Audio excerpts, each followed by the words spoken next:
you need your Again. block? We'll call this meeting to order. Good morning. So I hope you all are enjoying yourself. Welcome to March. Yay. It's okay. Spring break is around the corner. I know, right? With that being said, the first item on our agenda is introduction of board education liaison, ex officio members and department personnel. Mr. Gilstrap, would you like to do that at this time?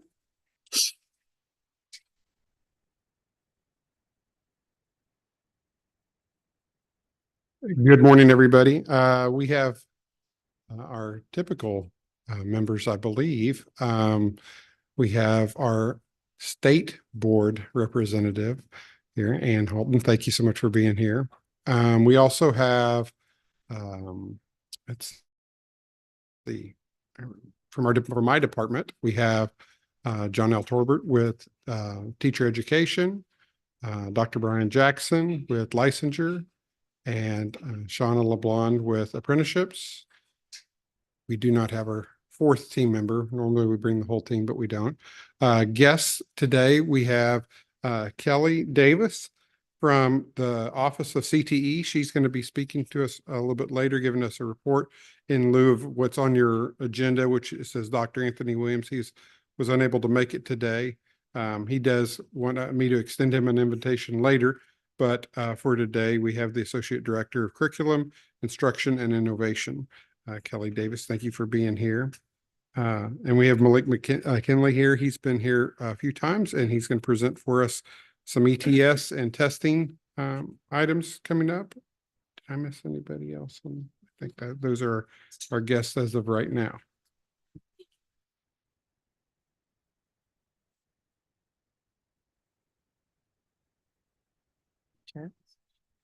Not advancing. Here we go. So next is the approval of the agenda. You'll see that on your screen. This does require a motion and a second. Motion's been made and properly seconded to approve the agenda as presented. Is there any discussion? Hearing none, we'll proceed to vote. All those in favor signify by saying aye. Aye. Any opposed, like sign? Motion passes. Next is the approval of our minutes.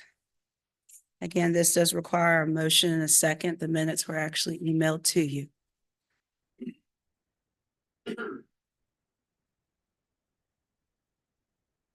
For approval.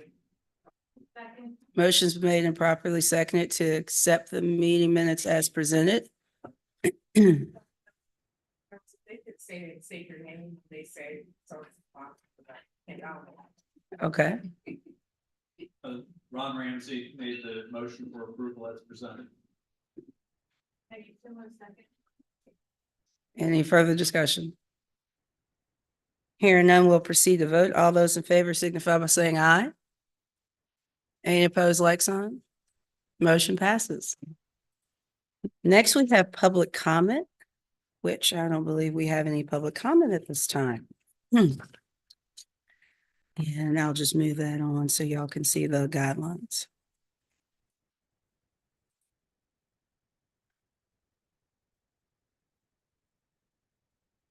So next we have presentations, starting off with board action update from Mr. Gilstrap.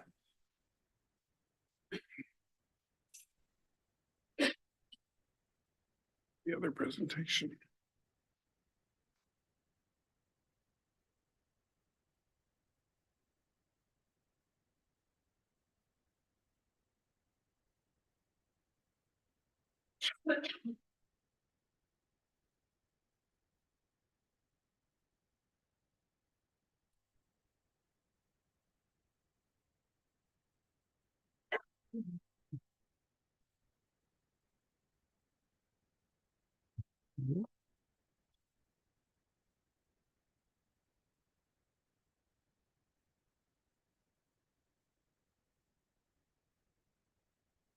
Shauna, you come over a second.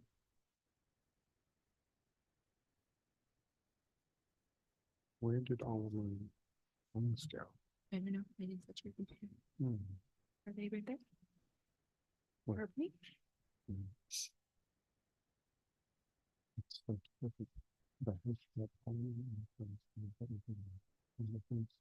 You think they split the screen and I did somewhere else? Actually, second screen. I know, that's what I'm saying. Is it this one? Yeah, it would be like folders. Mm.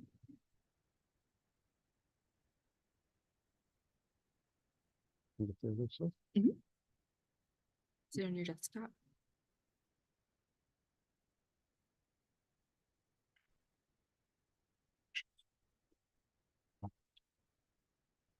Thank you.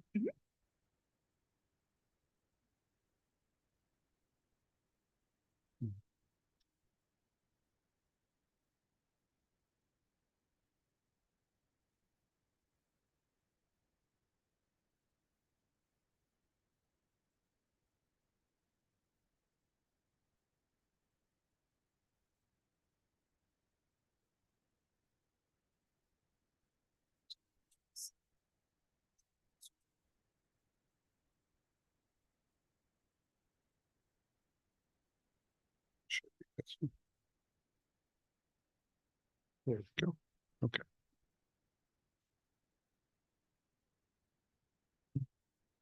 Good morning, everybody. Before I get into General Assembly updates, several of you received a direct reminder on whether or not you wanted to continue with your time on the Abtel board. And most of you have responded to that. If for some reason you had difficulty that you wanted to extend and you had difficulty with the application, please make sure you see me today so that I can make sure that your application to renew did go forward. Some of you have extended time, and so you wouldn't have got a direct email. You would have just maybe seen that it was posted. But every year about this time, we have some people cycle off. We also have some people that don't fill positions, and so we again try to fill those positions again. And so if you have a term that doesn't end this year, this really doesn't mean a whole lot to you. It only would impact people who has an expiring term.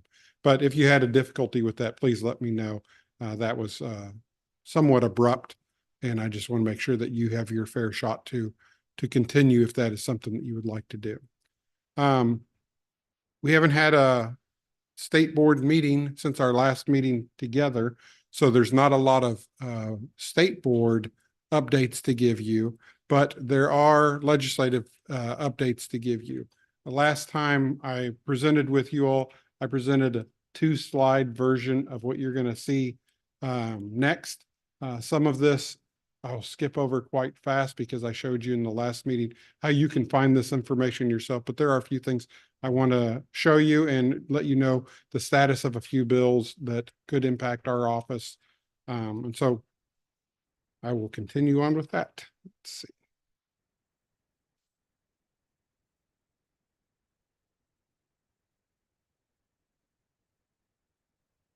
This is the slide that I showed you last time, so I'm not going to spend too much time, but this is like these are the bills that are impacted by the Office of Teacher Education, Licensure, Apprenticeship, and Professional Practices that we have been tracking this year.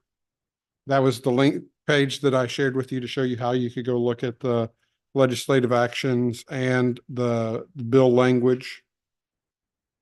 And now, so going through that list quickly, some of these bills, no bill is dead until the session is over, but some of them have run their course.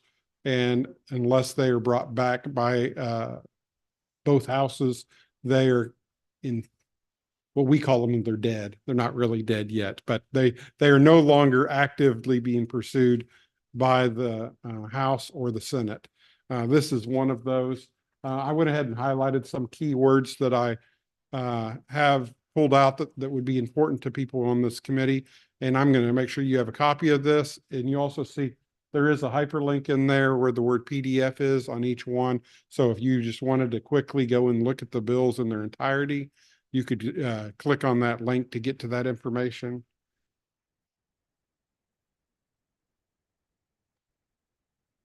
This one, as I said, is no longer active right here where it says left in appropriations and laying on the table. Those are the key words that you would be looking for to determine on whether or not that bill was still going forward. You can see it did go through several different steps before it got to that point, but not as many as some other bills you'll see. Next bill, this one is the a reading audit for EPPs. This one as well is no longer alive. When it says continued to 2025, it is still alive, just not for this session. So maybe next session it'll come back and have more discussion or maybe a different slant taken on it. It changes the review of EPPs from once every 7 years to every other year, which, as those of you at EPPs probably are glad this one didn't go forward. Career switcher one, this one is one of the few that is still fully active, at least as of last week. It's about special education and reducing the requirements to get your provisional license under the career switcher program to where you don't have, it doesn't reduce the requirements. It makes it an earlier step in the process. So instead of having to complete all of a certain step, you only have to complete 60% of that step, but you still have to complete the rest before you're finally finished, but it would allow you to get your provisional license earlier in the process. This one is assigned to the Education and Health Subcommittee in the Senate. So that was as of 2021. February 21st. That's when that was last touched. Most likely, if it wasn't dealt with on Friday, it'll be tomorrow.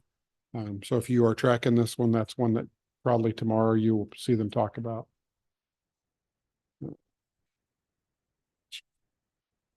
This one is also no longer active. It was incorporated into another bill, 731. So when I say it's no longer active, it's no longer active by itself.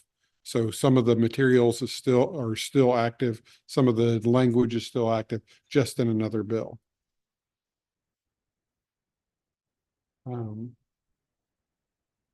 This is one that we're very interested in this room, but 731 is really the one we're interested in now. Interstate Teacher Mobility Act continued to 2025. This was one that was going to impact reciprocity.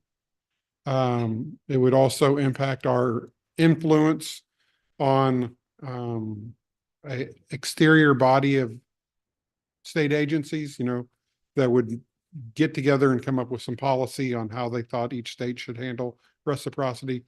I think this one probably got continued instead of died fully because there's another bill that talks about reciprocity that they're probably just wanting to see where that one goes. 355. This one is still very much alive. We're still waiting though. On when you see the next tab, you'll see this is just written verification of employment within 10 days. I guess the concern with this bill is that sometimes divisions wait a lot longer than 10 days, which put other divisions in a difficult position on their hiring process. So this one has got a lot of steps that have gone through, and it's a real short bill when you read it. I mean, it's like just a few lines, but it has had a lot of talk and a lot of voting on this one. And there are some that are this long, but compared to some of the others you've already seen. Right now, it's as of the 28th, it's with Senator Van Valkenburg. And I think this one's most likely going to make it all the way through. 482, this one's left in education. Also, I should have highlighted this right here. I don't know why I left that up. Laying on the table, that's also a sign to us that it's no longer going forward. This one is another notification bill where you have to let the division and a local area security team know if somebody's been convicted of a felony within 48 hours. I assume that this one is also in light of maybe sometimes that doesn't happen within 48 hours and people want to make sure your students are safe. 485. This one is also no longer live. It's continued to 2025. This one puts a penalty on school boards who don't do background checks. I guess there must be some school boards that don't do background checks, but most of the school boards in the Commonwealth seem to do that. 506. Also no longer alive, lay on the table, left in appropriations. 506, this is the Teachers for Tomorrow one, I believe. Yep. And maybe because of the cost of this one is why it didn't go forward, but this one had a lot of interest early on. And I was personally excited about this one as well. For those of you that don't know what the Teachers for Tomorrow program is, if somebody wants to close that door. This is the program that while you're still in high school, you can take some coursework at your school and get experiences to prepare you to be a teacher. And there are already divisions that have this program, but there are quite a few that don't. And the ones that don't would probably say it's because of the cost of this. This was going to supplement that cost. But this one left in appropriation. So I think it's how much it was going to cost with the 250,000 up to for each division. That could be pretty expensive. 563. This one is also continued to 2025. This is a kind of definition bill is what I call them, where they add a bill that adds a definition to the code so that later when they reference that, you know what they're talking about. And so this one added the classified instructional support staff. So this would be like a long-term sub or things like that. People that work in the building that aren't fully certified, but work with students. And so I'm sure that this was going to be connected to possibly a pay increase, or if it wasn't pay increase, it was going to be maybe giving them some benefits that they don't currently get. But this one will be continued to 2025.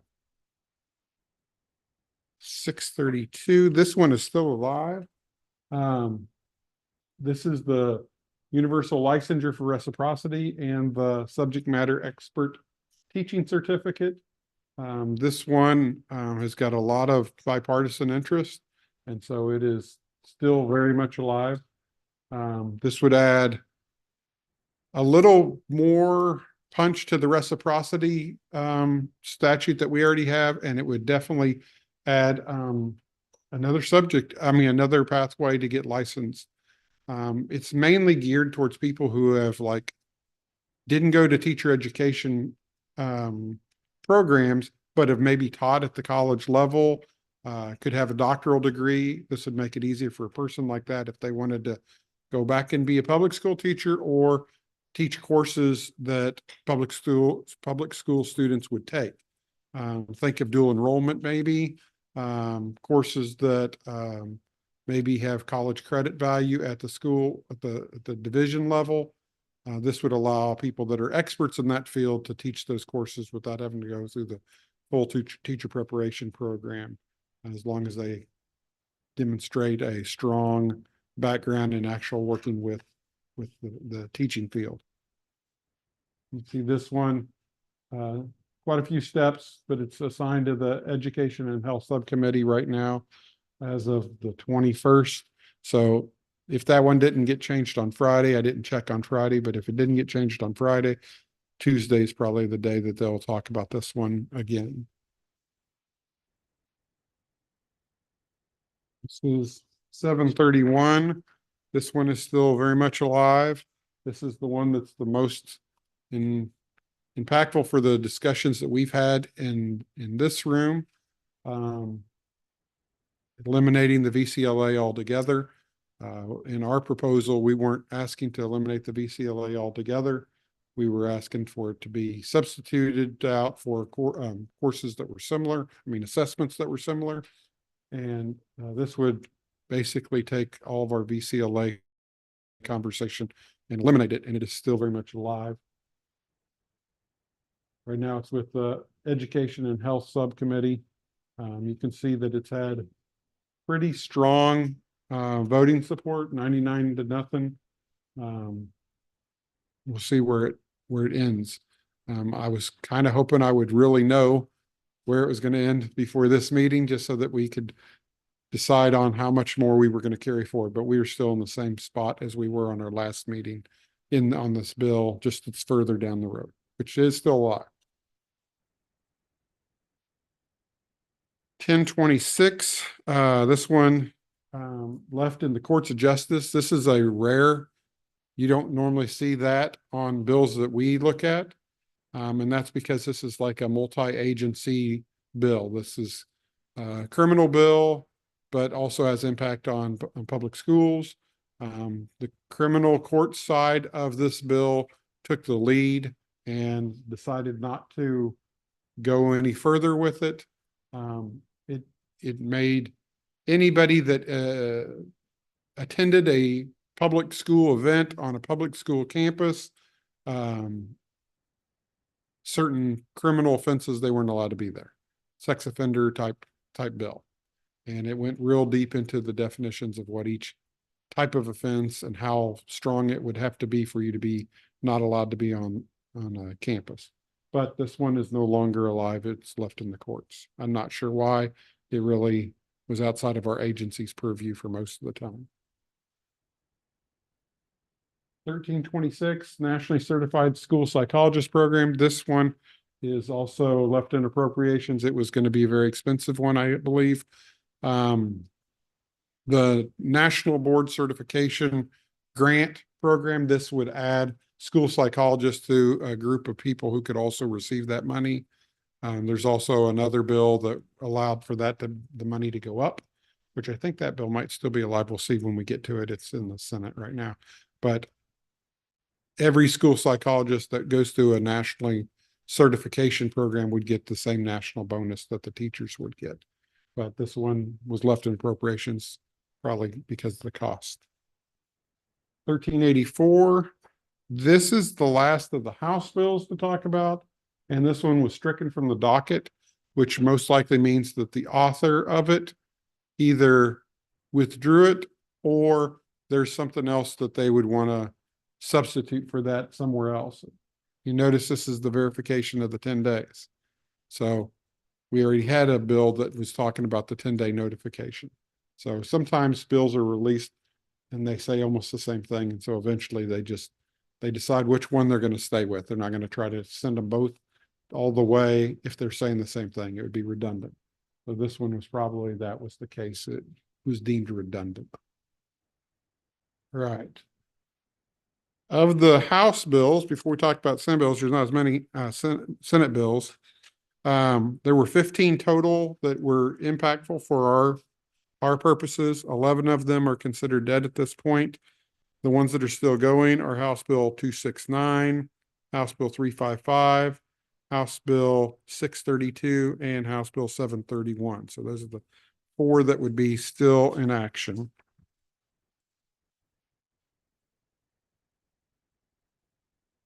I'm not sure, because I'm too new at this, why Senate bills seem to have a longer life than the House bills. I know that there's a crossover time, and so maybe that has something to do with it. Maybe because there's a lot more members of the House than of the Senate. So you get a large variety of House bills because anybody can propose a House bill that's in the House. And since there's less senators, maybe it narrows down the scope some, and maybe that's why they seem to last longer.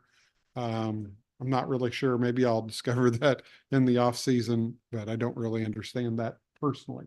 But so we have Senate bill, and I always, if I say state bill, I don't know why I sometimes say state bill. It's Senate Bill 105.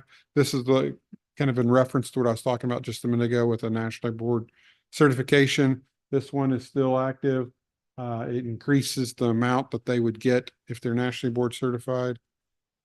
You can see that it's had a lot of steps. And right now the substitute was rejected by the Senate and unanimously rejected by the Senate. So it's got to go back to the House or they decide they're not going to carry it forward. But right now, as of the 28th, it still could go before the Senate But they had a bill they liked, and then they had the comparable bill on the other side. And it just seems like the House and the Senate are not agreeing on this bill right now. And we see that on some of the ones that are still alive. We also see that with maybe some of the budget right now. The House has their budget, the Senate has their budget, and the governor has their budget, and they're not really aligned yet. So this bill is a budgetary impact bill, so maybe that's why this one is kind of struggling a little bit. 142 also still alive. This one could have a pretty big impact on our team in here. This one would add another opportunity for someone to get a license without going through the full process. It would just be a 1 year. And I think that the thought on this bill is more of somebody's really close and we want to hire them and they're going to make a promise. There's part of them where they have to promise that they're going to finish within 1 year all their requirements. And this allows them to teach 1 year earlier. So probably addressed our teacher vacancy shortage issue by allowing teachers that aren't quite ready, but will be ready within a year to start 1 year earlier. Obviously, you all could figure out what maybe some of the downsides of that could be, but it is a good first effort to try to get there. The bottom part in the yellow was added recently, and that's why I highlighted that. That was not in the original bill. The bill requires the Board of Education to convene a work group to make recommendations on revising teacher license requirements to ensure the Commonwealth has the highest standards in the country for training and qualifications of its teaching workforce and rigorous alternative routes to ensure to licensure to improve recruitment and retention of highly trained teaching candidates. I highlighted that and I read it to you because I think that's a big statement. And when I think of convenes a work group, I have a feeling this might be the work group partially. I'm sure we will do, if this makes it through, we will have other than the Abtel board, but I would think that the Abtel board would be very influential in that process. It does seem like maybe there's some contradictory terms there.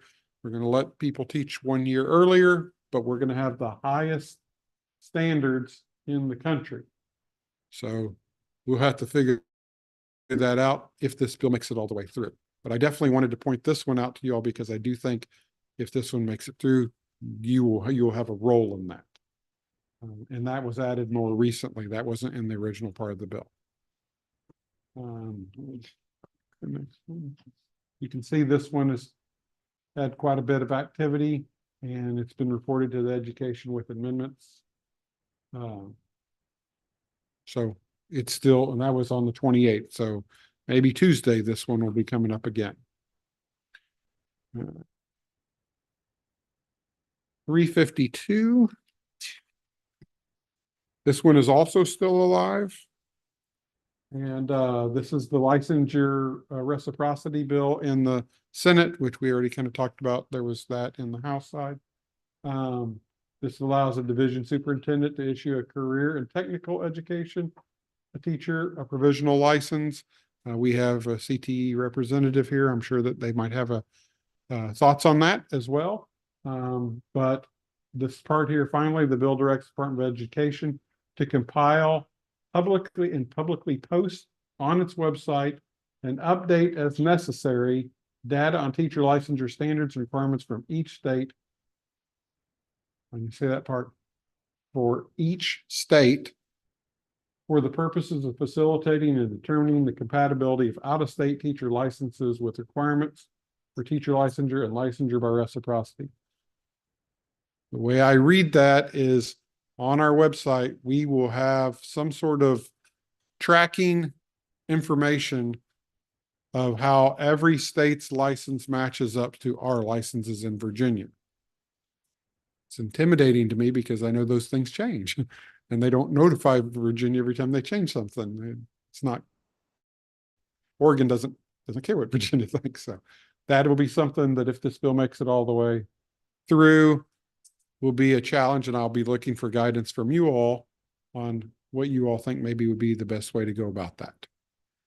There are websites already available that have some of this kind of information. I don't know how often they're updated, and they are not going to be aligned to Virginia. They'll just be general websites about licensure requirements at each state. To make them in comparison to Virginia will be the challenging part, I think. But if that is something that we are asked to do, it'll be a resource that a lot of people will take advantage of, I'm sure. Just out of curiosity, do you know who would be tasked with creating the translation matrix to figure out what equals what? I assume that would be me. I assume that'd be me. So we may never see it again. No, you'll see me. You'll see me. Right now, the House substitute was rejected by the Senate, so maybe this doesn't look the same way at the end. I'm not sure what the changes would be, but it has been going for quite a while, and the 28th was the last time it was touched. 407, this one is no longer active. You can see it was stricken at request of patron and education. This was the interstate mobility compact one that you saw earlier. So they decided to take this one off. And that's why I have it's the same as House Bill 328. 411 is the same as 1384 with the 10 days of employment verification. 441, this one is still alive. You can see that its substitute was rejected by the Senate as well. Not sure why. And then I think this, no, there's, yeah, this is the last couple right here. 548. This might be the last one. Yeah. So this is the VRS reduction to 1 month. So basically, if you retired as a teacher, or this one I think is more about getting like bus drivers active. But if you retired as like a bus driver, you used to have to wait. Well, you used to have to wait a couple of years before you could go back to work. And then it was reduced down to 6 months, that you only had to be retired 6 months, and then you could go back to work and still receive your retirement benefits. This would have reduced it down to 1 month. So basically you could retire in July, and then by August you could go right back to work. I don't know why this was continued. Maybe it has an impact on the retirement fund for the whole state. I don't know. I don't know what would be the reason this would have a big impact on appropriations, but it is continued to next year. So I'm sure that they're waiting to see how the budget plays out on that. I believe. Let me get us back to our main agenda, but that is all the information I have coming out of the legislature.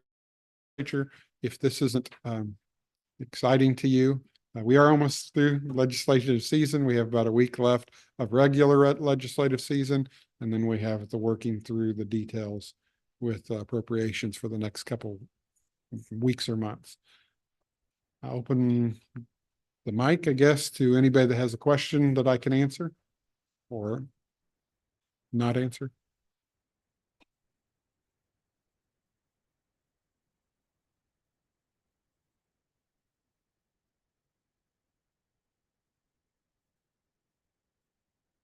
Good morning. Good morning. Yep. Good morning. Yep. Yeah, okay. Thanks, Rob, for that. Very helpful. I'm just pulling up and looking at the what I think is the latest version of HB 731. And am I right that what it does on the VCLA is basically kick it back? It removes the statutory requirement for a VCLA, but says assessments are to be determined by the board. It basically kicks the assessment requirements back to the board. So the board regulations adopted consistent with the old statute will still include the VCLA unless and until the board takes action. So in other words, if it passes in this form, it doesn't completely end our discussion because the board will still need to be convinced to remove the VCLA. This gives the board permission to remove, but unlike the prior version, that we did the HB 284, it doesn't remove the VCLA. Correct. And I think that's why we're so glad that you're here, because you point out the the intricacies of something like this. So we're I may talking, not be entirely right. but you may not be, but that's the way that I think that policy has read that in our division. I mean, that the agency as well, that this is a move against the code, changing the code, but we also have regs that apply to us as well. And regs are an action of the board. So if the code gets changed, it probably does make it easier for a regulatory change from the board in this area, but it doesn't force that, I believe. And that would be something that we would probably want if this makes it all the way through with whatever final language it does, I have a feeling we'll want the Attorney General's office to give us some guidance on what that means at the regulatory level. If they take something away at the code level, does it by default automatically take it away at the reg level, or is it something that the regs would have to go in and be adjusted? And I know that we're already going to have a regulatory review coming this summer. So this would be probably at the front of the line of those regulatory reviews once we get to that point.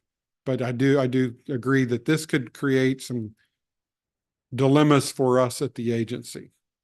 And I think the bottom line is that it doesn't eliminate the need for this board's work on this topic. Absolutely. We will still have need. We will still, especially if that other bill that talks about the highest standards in the country. I mean, if we take away some of our standards and we're asked to assure that we have the highest standards in the country, that creates another dilemma for us on how we do attain that. If we take away standards at the licensure level, how do we still have the highest standards? Anybody else have questions or comments? Thank you.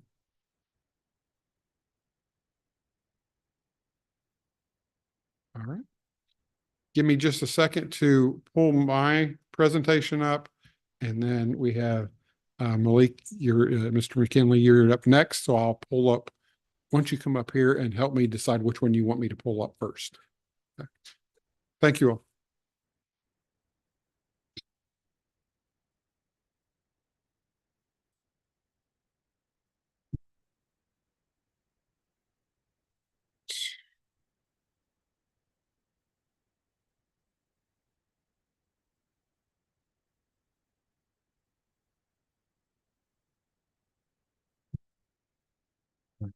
Here are your presentations. So I have control presentation, and then we've got tech ed up here, and then so you want this one first? Do you have your email? I can pull it up, but these are all just pulled right from. Oh, Did you send it in? I sent, well, data. Okay, then let's do that.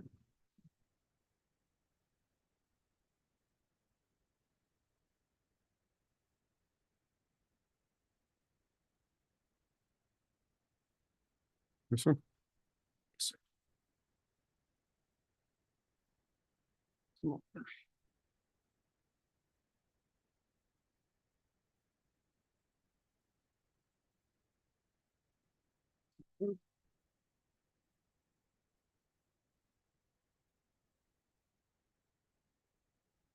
Go ahead and replace it. Yes.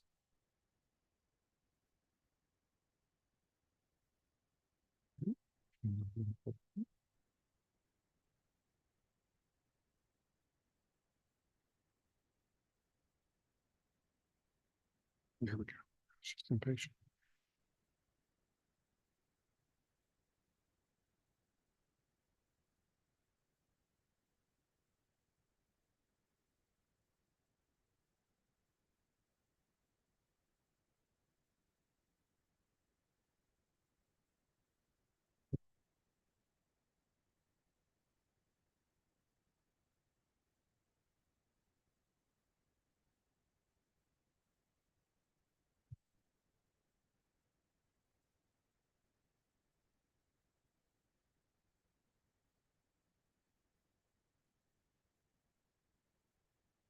Yep.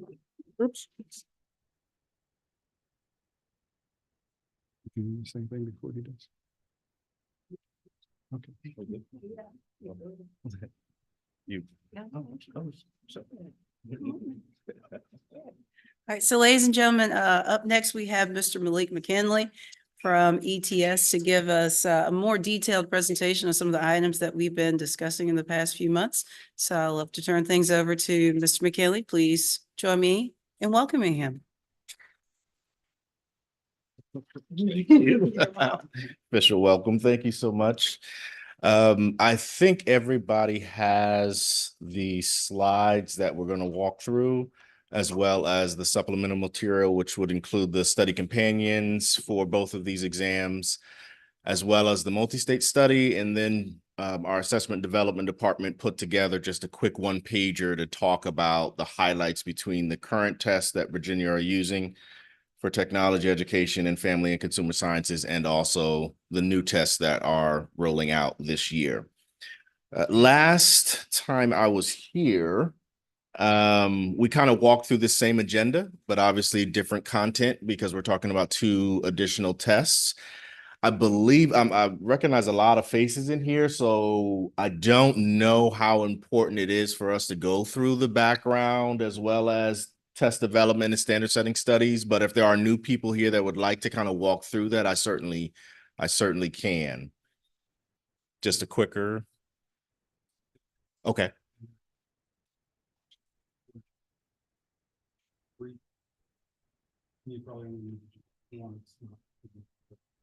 Understood. Okay. So real quickly here, just some background information about ETS. Founded in 1947. Our mission is to advance quality and equity in education for all people worldwide. So everything that we do kind of points back to this particular mission. We develop, administer, and score 50 million plus assessments across this nation and throughout the world. Many thousands of physical testing centers throughout the nation and across the globe, as well as at-home testing as an option for students here in Virginia and across this nation. In terms of praxis in general, we offer Praxis Core, which is a basic skills test that focuses on reading, writing, and mathematics. We also offer Praxis subject matter assessments, or Praxis 2 tests, which focuses on anything from biology to social studies, special education, elementary education. There are about 90 plus titles in the Praxis program. They are used in about 40 states across the nation, including territories around the world. With our test development process, this is kind of like just a quick snapshot of what we go through in our test development process. This is either for a brand new exam, brand new certificated field, or a regenerated exam in the program. So if we're creating, let's say, computer science, which was a new test for Praxis a couple years ago, versus social studies, which has been around for decades, and we needed to regenerate it based on updated standards. In both of those scenarios, we walk through this same process, which starts with a national advisory committee or a developmental advisory committee. We call those folks together in Princeton. The last couple of years, it's been virtual, but normally they are in person in Princeton, and they meet for 2 or 3 days to talk about current standards in the field. As they talk about those standards, they're also kind of building out what are the most important knowledge and skills for this particular field. As a result, they send out a job analysis survey with the help of our assessment development department.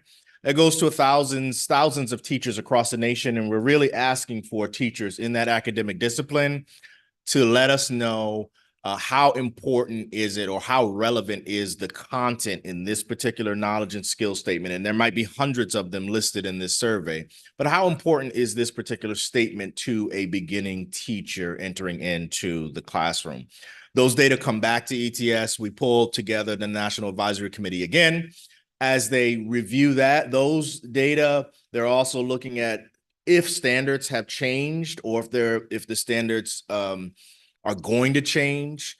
within the next 6, 9, 12 months. So they're having all those discussions about that particular discipline. And then we start to really build out what you see in the study companion or the test at a glance that you have a copy of today. If you look at all the content categories, you'll have overarching content, subtopics, and then bulleted and numbered and lettered points below that. All of those are the knowledge and skill statements that kind of come out of the process in 1, 2, and 3, as well as 4. So we build out that test specification document, the study companion, the test at a glance, and then we start to create an actual test form. We use internal and external writers for all of our exams. There is a team at ETS in our assessment and development department that oversees the inclusion of test items. So once one is written, as long as it is aligned with not only the test at a glance, but also aligned with the standards, then we move that into an actual form. And then we start to complete multiple forms or create multiple forms of every test so that there isn't overexposure to any one test while it's out in the marketplace. And then, we conduct a standard setting study, which we'll talk about in just a second. And then it's released, into our test administration cycle, usually about 2.5 weeks per month. And as we build more volume, those months continue to add on for a new test. If anybody has any questions, please let me know. Real quickly with the standard setting process. Similarly, we like to involve educators in all parts of our process, not only in with our development advisory committees, with our national advisory committees, with the job analysis survey, with the actual test writing. We are involving external people, not just folks at ETS. And similarly with this process here, the standard setting process, we are involving educators across the nation as well. So we'll reach out to states, licensing agencies and ask them to share some names of qualified folks that are in that particular academic discipline. So share some names in family and consumer sciences, share some names in technology, education. The state will then come and share that information with us. We'll reach out to them and they'll become a part of our standard setting panel. As a result, we bring them together for 2 to 3 days. Again, used to be in person all the time, but it's been virtual the last few years. We provide them some training, brief understanding about what they're going to do, what they're required to do, what they're asked to do, and then some training on how to review the form that they're going to look at, because they have an opportunity to look at an actual test form, the very first test form that's created for this particular discipline. And then they're going to make judgments on each one of those items. So, for example, if we have a 120 item exam, they're going to look through each item and talk about the likelihood that a candidate is going to answer that question correctly. And in the back of their mind, they have the thought about a quote unquote just qualified candidate, someone who is right on the not on the cusp, but right at the point of being qualified to be a teacher of record in the classroom. So, not someone that is an expert in the field that's been teaching for 10 or 15 years, but someone that is going to be a new teacher of record in the classroom, but has the right requisite level of knowledge and skill. So that's kind of what they're thinking about when they're making judgments. And then, obviously a raw score is created, and then it's translated by assessment development to be put on our 100 to 200 point scale. And then that scaled score is produced. So in terms of the state adoption process, real quickly, and then we'll dive into both exams. There are test reviews that can take place in state where a state says, hey, I want to get my experts looking at actual test items.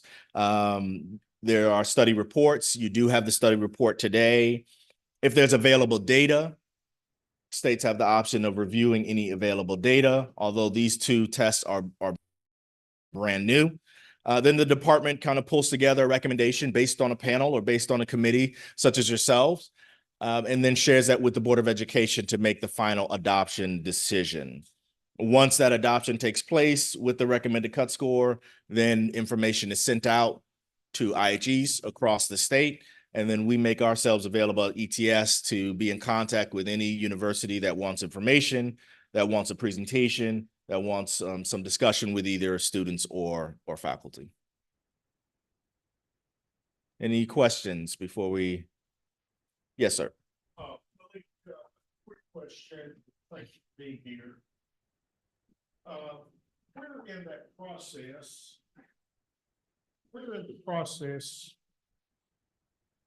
do or does the validity and reliability and possible causes of bias of a question get dealt with?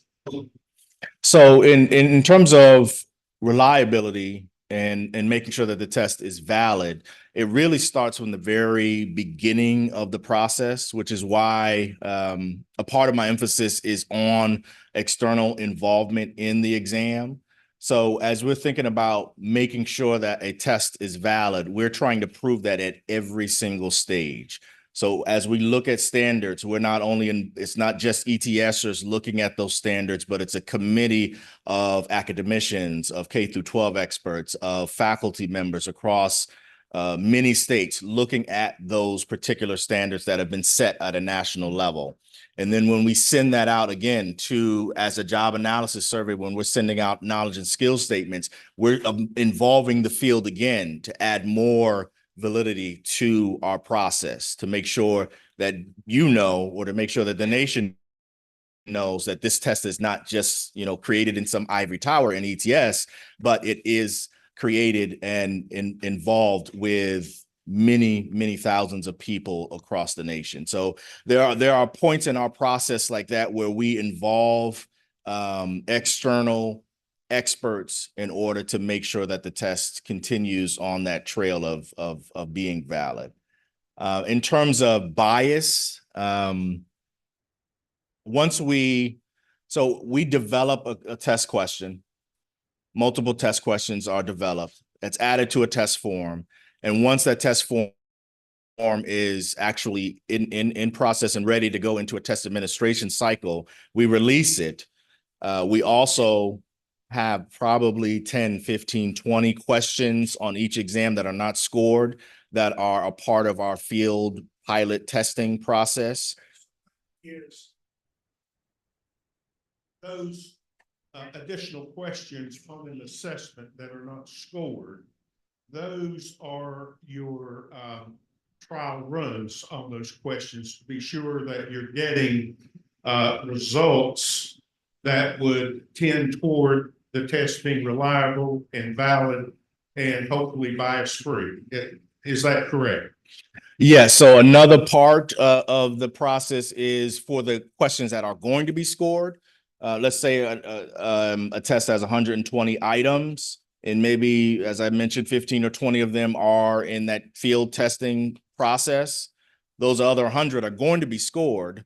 But what we do when those items come back in, or when those scores come back into ETS, we run an analysis on during each and every administration. So we'll take, just say, the 20 people in the room here, if we all took the same test administration, same test during the same test administration period, we would break this room up into multiple pieces and say, okay, everybody that scored during in certain bands, we'll put them into breaks. So maybe everybody that scored between 100 and 150, and maybe everyone that scored 150 to 175. And I'm just using that as a general example. But we put folks into these particular categories because they have like skill and ability. And then once we have a group of people in that particular category, then we'll run analysis on whether questions function differently than what we expected.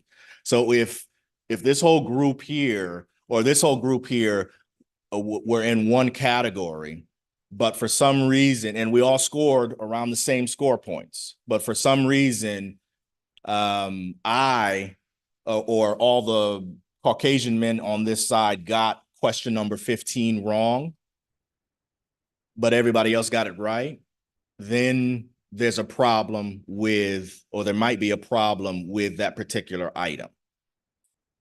We're following here?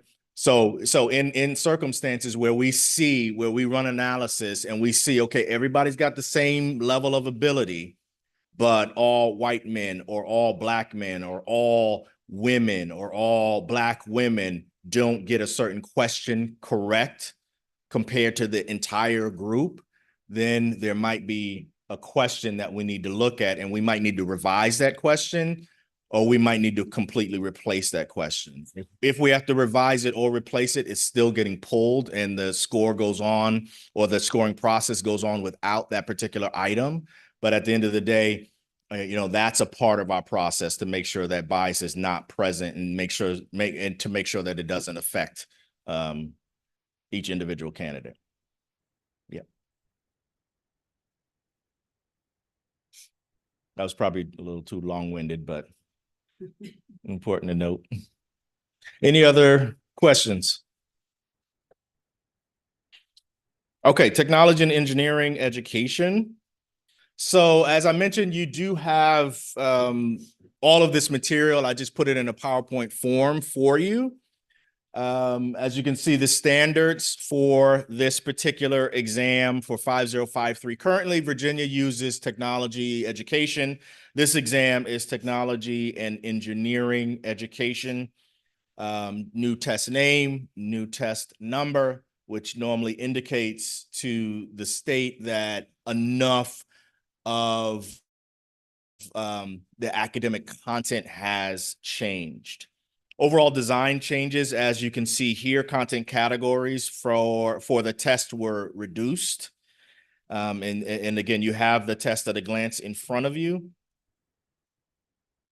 The reduction in knowledge and skills of similar content by grouping content being assessed and removing content is no longer a focus.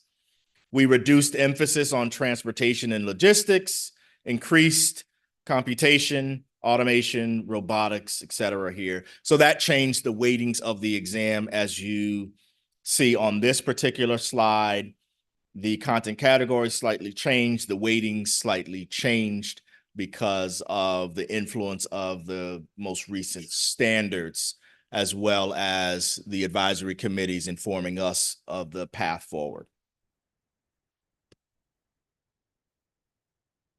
So summary changes here.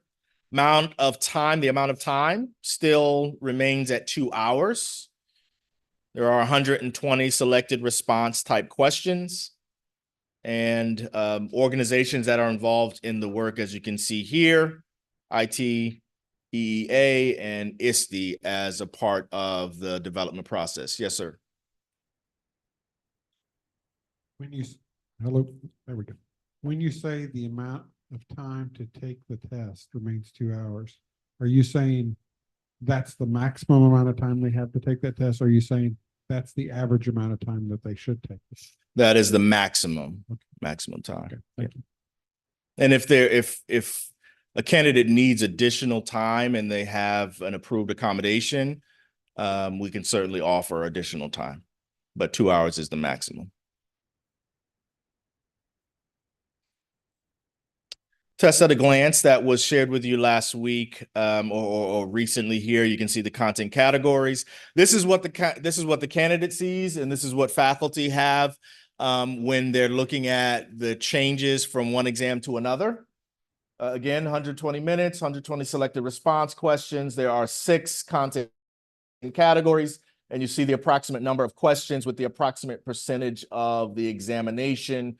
Pretty evenly split, although weighted a little more in one category than another. As the test at a glance goes on, you'll see, and this will be repeated in the second portion, for the second test. So in our test at a glance, we have this particular section that focuses on the overarching content and then breaks it down so that it's very clear to each candidate what is expected to be known on the exam. We also shared the multi-state study for this particular test. It took place in February 2024. There were panelists from 10 states, neighboring states that participated to Virginia, Maryland, and Pennsylvania. There were 13 panelists on this particular panel. The score that came out from this process was a 65 raw score points, which equates to a 157 on our scaled score for the Praxis program. I also have a note on screen here about 5051, which is the current technology education exam, and just wanted to share with you that currently 33 states use our current technology education exam, but those 33 states are going through this type of similar process where they're all looking at the new exam. So we should expect within the next 3 months that everybody or the majority are moving forward with technology and engineering education as opposed to remaining with technology education. So there are 33 states and territories that use the test. Virginia's current cut score is 159.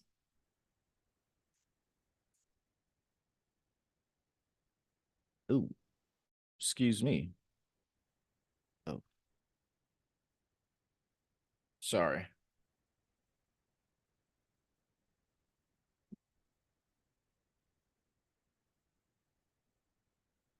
You know what? There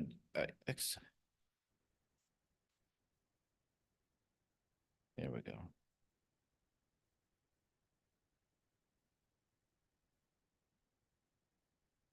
Sorry.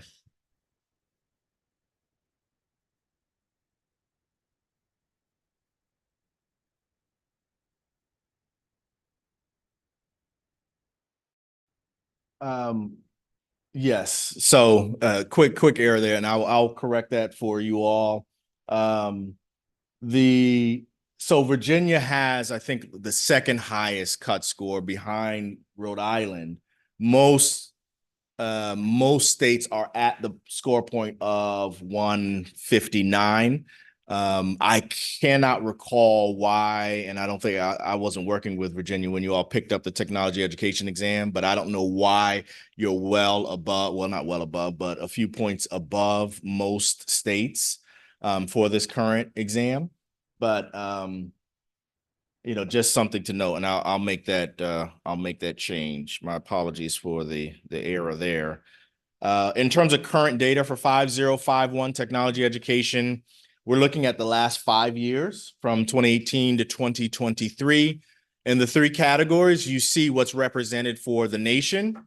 So all test takers across the nation versus what's represented in data form in the Department of Education. And then also the third row represents students that were actually trained in the state of Virginia.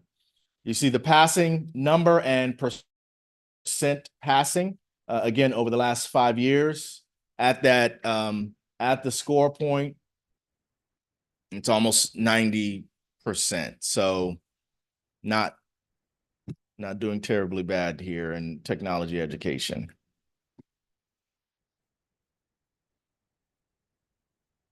So currently, and I think this will be up for discussion either now or later on, but currently, as I mentioned, the score point of the raw score points that the committee decided was 65 out of 100, and the score scaled would be 157 on our 100 to 200 point scale. So on our point scale, the score point would be 157. And that is the recommendation, not an ETS recommendation, but that is a recommendation from the panel.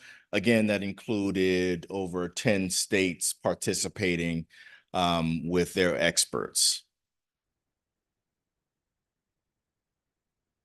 So do we want to pause here or do we want to talk about family and consumer sciences? Yes, ma'am.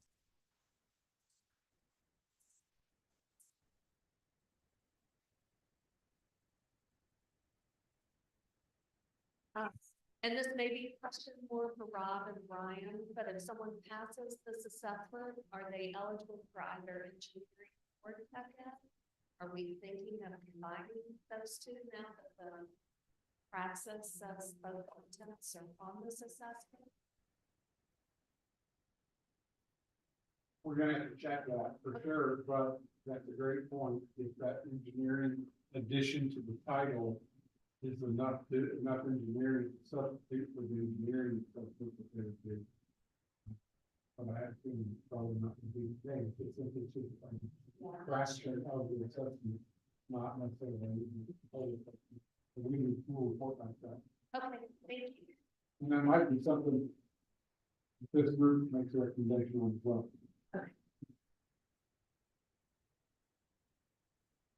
Malik, are other states using this as both their engineering and their technology? Or do you know if they're double dipping with this one? I don't know yet. Because this is a brand new test, states are just getting to the point of making the adoptions. So they won't be officially using it until the fall. But between now and then, they'll be figuring out their certification areas and where they want this test placed. So if there's anything new, I can certainly share that. And we can also, this test already has at least one form ready to go. So Virginia came to ETS and said, hey, I want to actually look at test items. We can certainly set that up as an opportunity for folks that are in that field to give you a different vantage point as to whether engineering is really represented as much as you would like for it to be a certificate.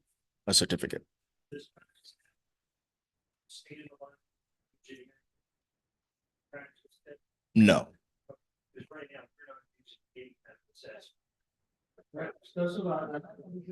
So this may actually be a good time to talk about it, but I don't know. This is.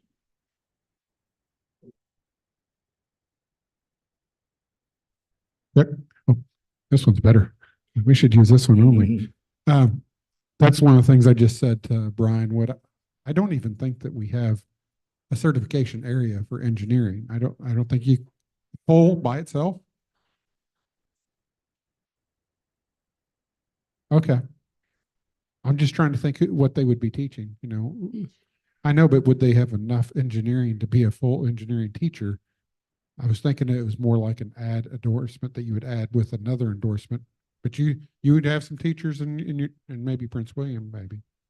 Yeah. And most divisions probably don't have enough engineering courses for a teacher to be only an engineering teacher in a building. Maybe at a division level. Right. Does the engineering endorsement allow them to teach physics? Probably not. They probably have to have the physics one as well. Okay.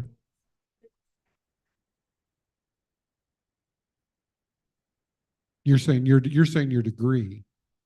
Right. I'm saying their endorsement on their license. I don't believe that their endorsement on their license in engineering alone would allow them to teach physics by itself. That's what I'm saying. So a lot of teachers and a lot of school divisions are going to not have a lot of physics and engineering sections in an individual building to warrant a person to have that in a standalone. There would be some big divisions that might, but most not. That doesn't mean it's not something we want to do. It just means that there's probably not a lot of people that are out for an engineering certificate to teach it by itself.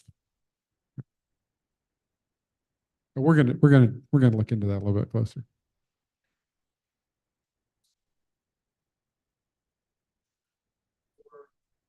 We have the engineering endorsement, and I think it's 4 years old, and we've yet to have a single student to go through that program because they have to have an undergraduate degree in an engineering field, and that's hard to attract those folks. But anyhow, yeah. Okay, so do you want to pause here or move forward with family and consumer science? It's similar information. Let's take a few minutes break. Okay. Stop. Yeah, about 10 minutes. 10 minutes. So everyone can have a 10 break. Yep, we'll go. Okay. I'm good. Leave it. You're good. All right. Say that. I need to say that officially. Ladies and gentlemen, we're going to take a 10-minute recess. It's currently 11 minutes after 10. We'll resume at approximately 20 minutes after 10. So again, we'll take a 10-minute recess. Thank you.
Okay, that's different. That we're under earlier, that's for sure.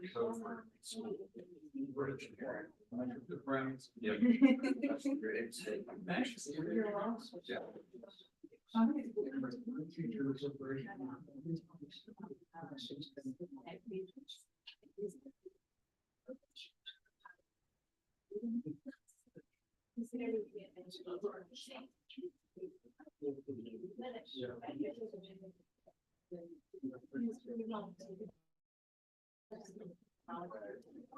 So it has. Yes.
Things. Yeah.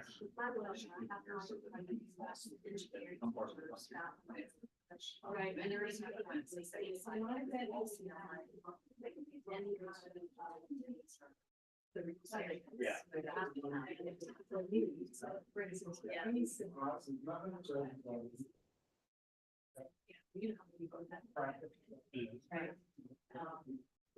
And that has to do with going out on lunch, undergraduate prize. And I know that sometimes that can take that as each other. Yeah.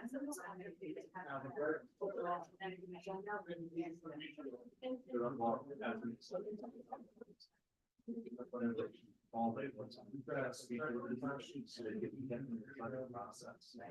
But then it's say this.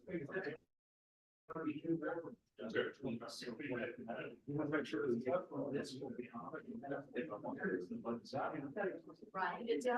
And then they just started instead of having. And yeah, it's. I remember when I worked at the area, you had to. Yeah, I mean, that's-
This brand of pants, it's called brand of pants. Breast cancer. I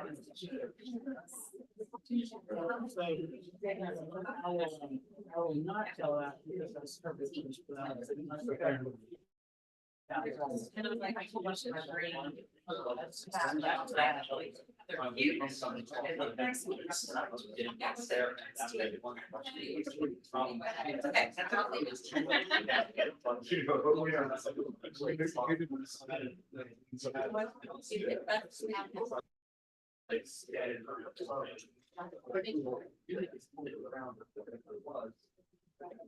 That immediate following year instead of having to let. I think I'll bring it up.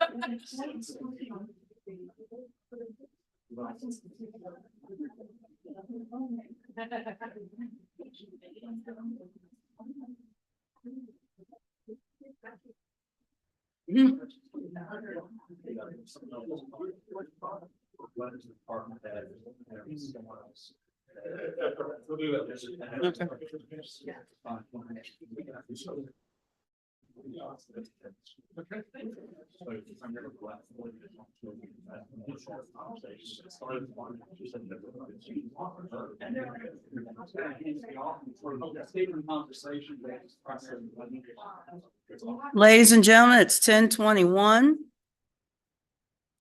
Again, ladies and gentlemen, it's 10:21. Which concludes our recess.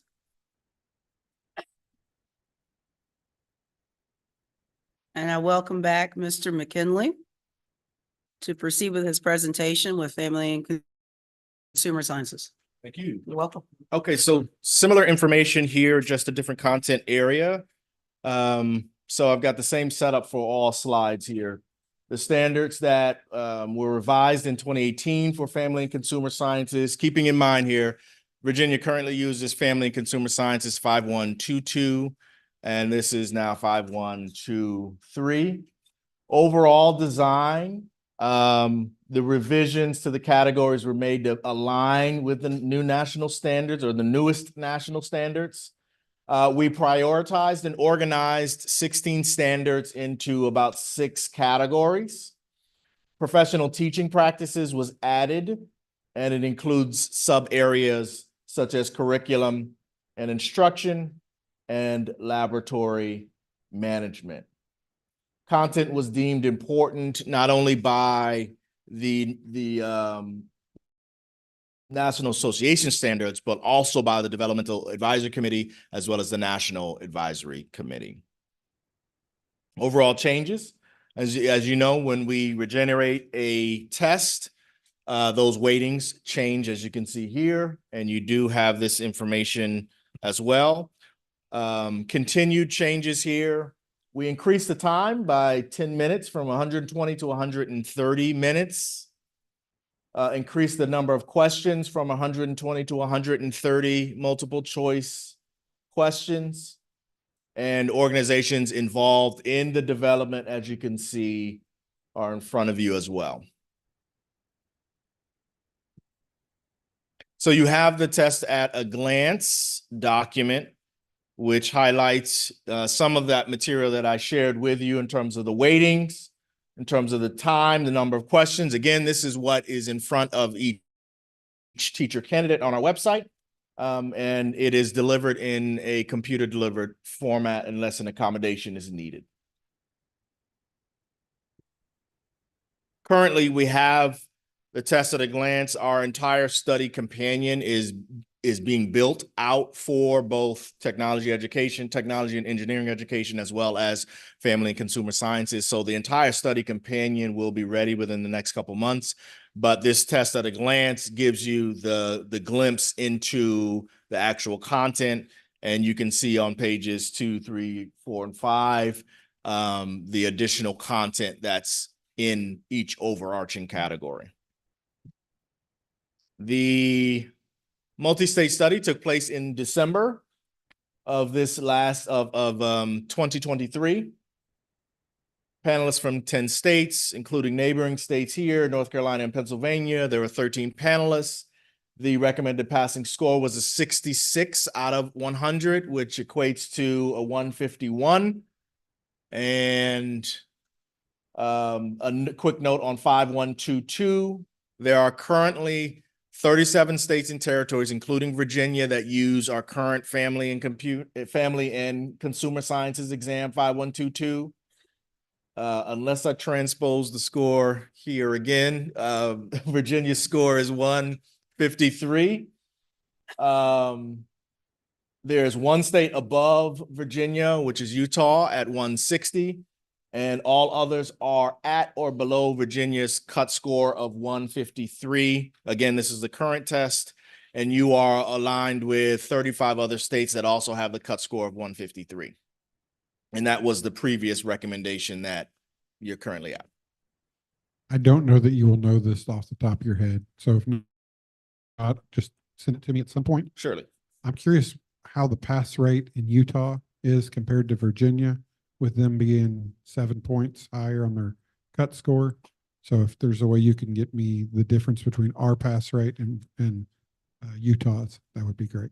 Okay, so I can't share Utah's specific data, but what I can do is look at data nationally and set the cut score to a 160 to share with you how many would pass at that 160. That's fine. Okay. All right, and now specific data real quickly for Virginia. Again, the current test 5122, this is looking at the past 5 years, broken down the same way, national look, all states and territories, Virginia Department of Ed, and then Virginia EPPs. Again, higher than some states' pass rates around most exams here in Virginia. So over the last 5 years at that current cut score, around 86 plus %, which is on par with everybody that submits their scores to the Department of Ed, which could be from anywhere. And then also on par with the nation. So I know these are not data for the new test that we're talking about, but just trying to give you a picture of, okay, you used the recommended score for the last test, and this is where your students have fared over the last 5 years on that exam. As you're thinking about, okay, should we accept the recommendation from the panel for the new test? So again, that 66 out of 110 score points equates to a 151 for this new exam.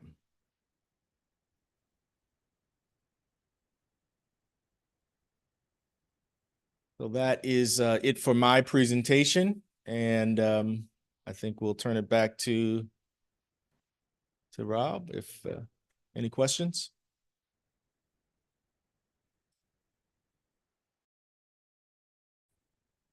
And I know that these are 2 new exams that, obviously is going to take some time to build up the insights here. So when those data are entered in over time, we can certainly come back and share that. I mean, obviously every EPP has that already, and the DOE has access to that, but if you'd like a presentation on any of the data points on these new exams, once they're adopted and move forward months down the line, we can certainly set that up as well.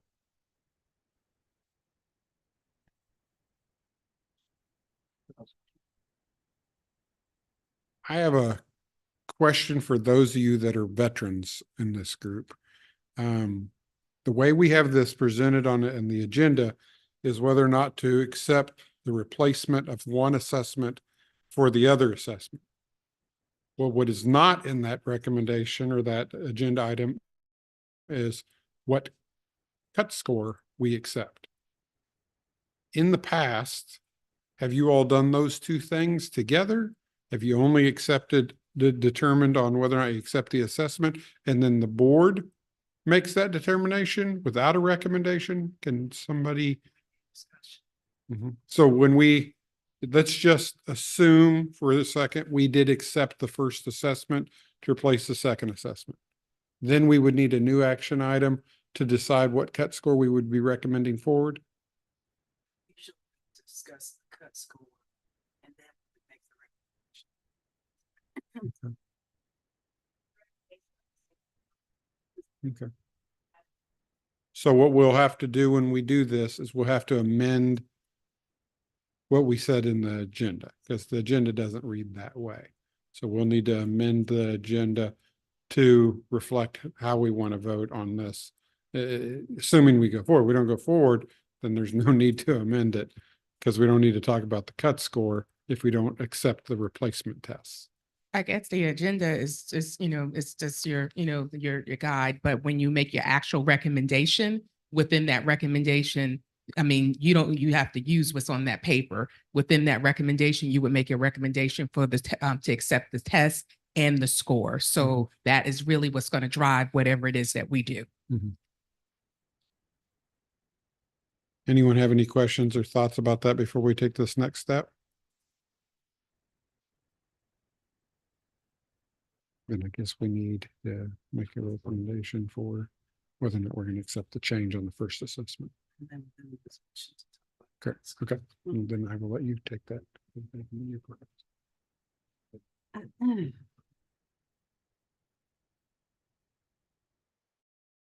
I'm gonna go ahead. We're done with the presentation, right? Yep. Okay. Let's say when see you. Okay. So at this point, ladies and gentlemen, in our agenda, we do have the business item, recommendation to replace technology education 5051 with technology and engineering education 5053. That does require a motion and a second.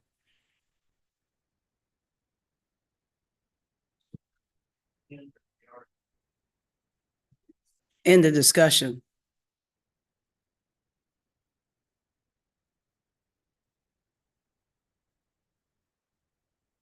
To get the discussion moving forward, I will make the recommendation to replace Tech Ed 5051 with Tech and Engineering Ed 5053. This is Ron Ramsey.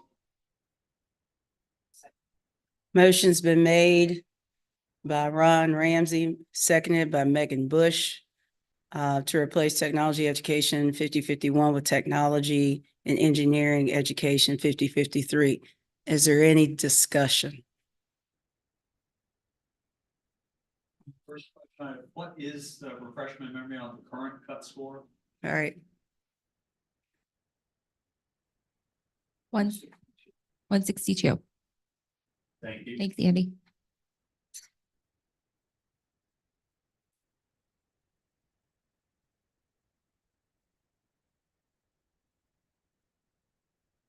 I know this was covered earlier, but can you refresh my memory? And this might be a question for you. The recommended cut score was 158, 170.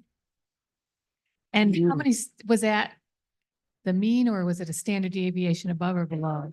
It's not moving. You had to pull it up to the cut score. Okay. Because the Virginia score is higher than the recommended score, correct? The technology. Right, but Mhm. it's not letting me get to. Yes, but now we're talking about. Right. Yeah, so here's what it is. He's got Any this. number. He's over here. That's one. Any cut score numbers. Which one right here? Yeah. Right. Correct. I just wanted to know how we set the cut score for technology, where we set it. Did we set it? Because we had these discussions last year about one standard deviation above or one standard deviation below. So kind of, definitely above recommendation. okay, okay. Yes, Any further? yes, Nope. thank you. Whatever. We're there.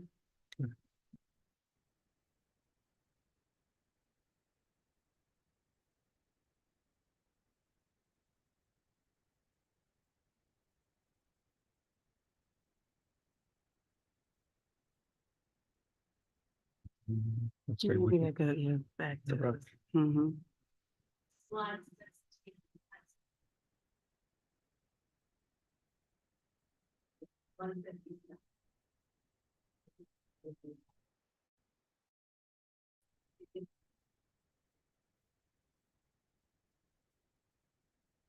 And to the last point in that conversation, you were talking about standard deviation. Normally we went one standard deviation above, but not ever below, I think is what I was hearing the conversation to be said, and that's true. Mr. McKinley, do you happen to have that information? No, it was above the recommendation, but,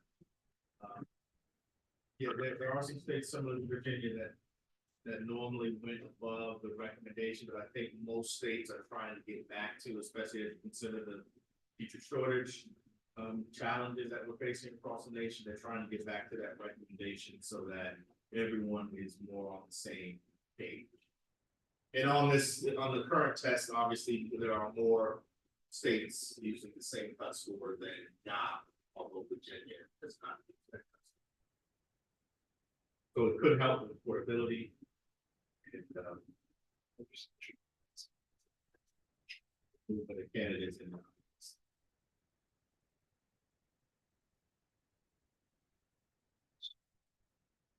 I will just add as well, for people trying to come in through a provisional pathway, this is one of the hardest assessments for them to pass. Now, I don't know how the EPPs can speak to that for ones going through the approved program route for tech ed, but it is one of the more challenging assessments for someone coming in through an alternative route.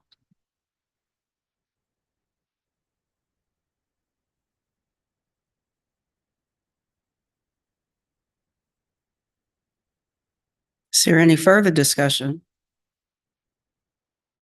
One question that I would have just for educational purposes, within this group.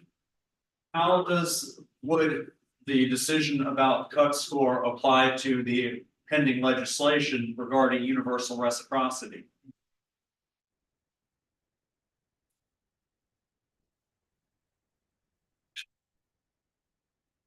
First, it's hard to say exactly what that would mean because the bills aren't finished.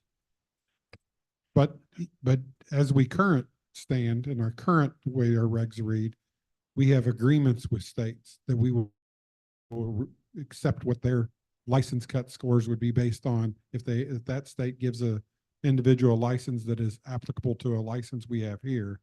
We don't go back and go, well, we won't do that unless they have a cut score that meets our standard. We don't do that. We accept the other states' cut score in those agreements as they are and as the states change them. So like, even if we have an agreement, let's just say with Arizona, that we will accept teachers that come into us with the technology endorsement and they were at the 159, but then Arizona decides we are really having trouble getting teachers. We're going to lower it from 159 to 157. We don't go back and go, okay, well, now we don't accept your teachers. We don't make that change. We make the assumption that Arizona is taking due diligence to make sure that they have highly qualified teachers, and we will receive those teachers if we have a license that is comparable. Most of what that law looks like, if it does go through the House bill that addresses that, wouldn't change that factor at all.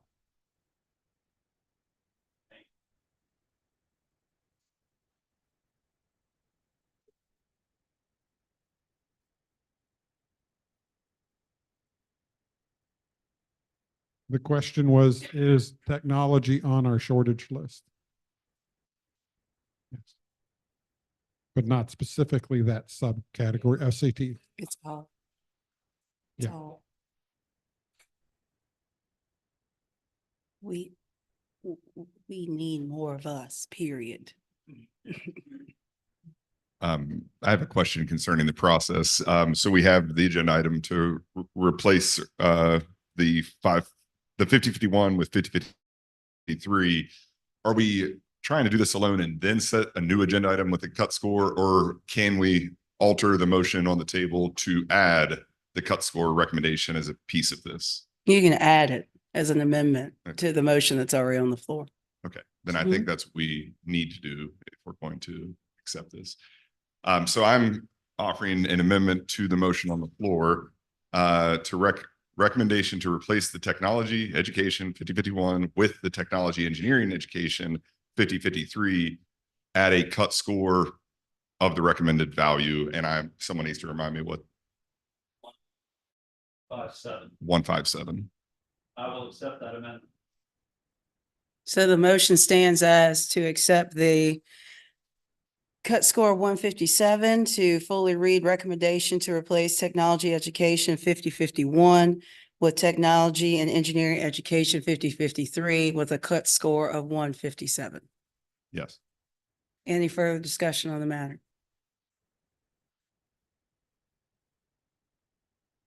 So I just had a question about implementation. When would, I know this has to go to the board. When would this go into effect? Like what would be the earliest date? Part of that will be determined by our board because they have to decide when they want to have to go in effect. But September would be the normal window. That's one of the reasons why we're trying to do this now, so that we have time to do a first review and a second review at the board level in order to get it in and get to them, so that summer testers will have good information going into this coming school year. So a concern there would be, will your students who are preparing for technology be ready to take a technology and engineering exam?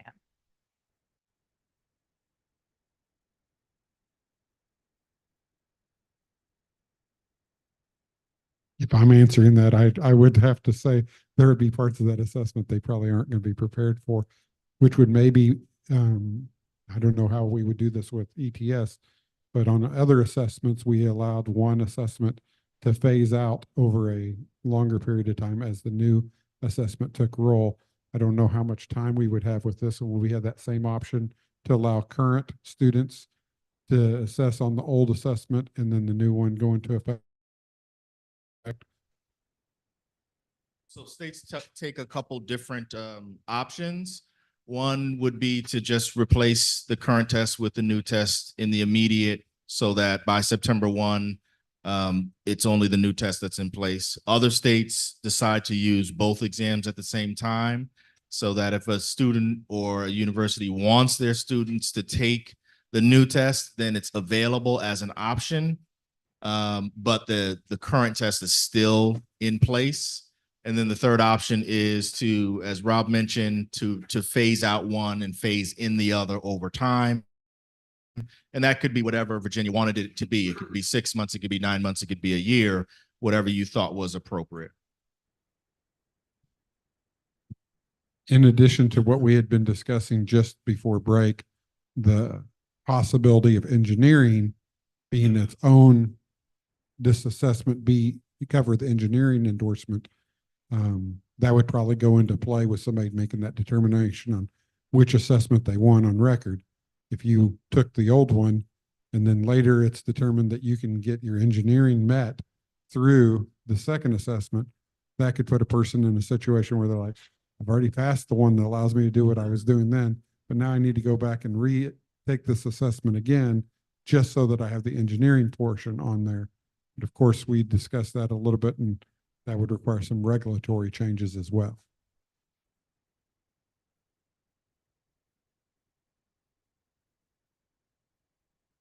Any further discussion?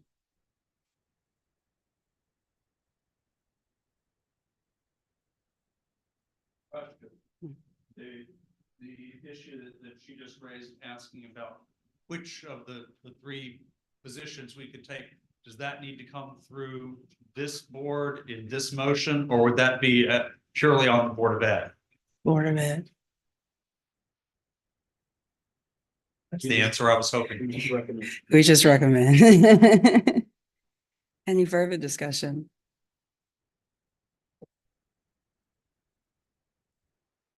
Okay, and hearing none, we'll proceed to vote. All those in favor signify by saying aye. Aye. Any opposed, like sign? Motion passes.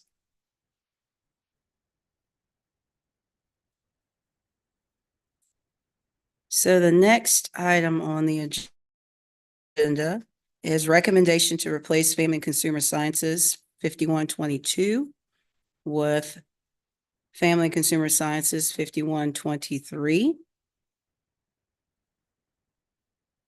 And again, this does require a motion and a second.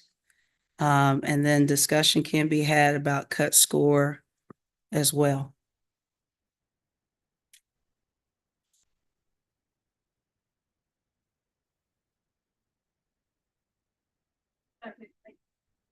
Motion's been made and properly seconded to recommend with the replacement of Family and Consumer Sciences 5122 with Family and Consumer Sciences 5123. Is there any discussion?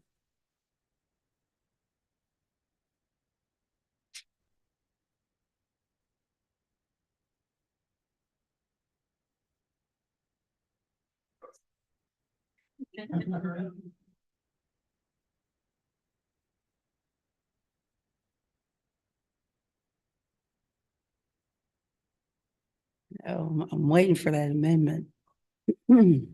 I would, to move discussion forward, I would recommend we maintain the current cut score of 153. So it's been amended or requested to amend to add cut score of 153 and maintain that.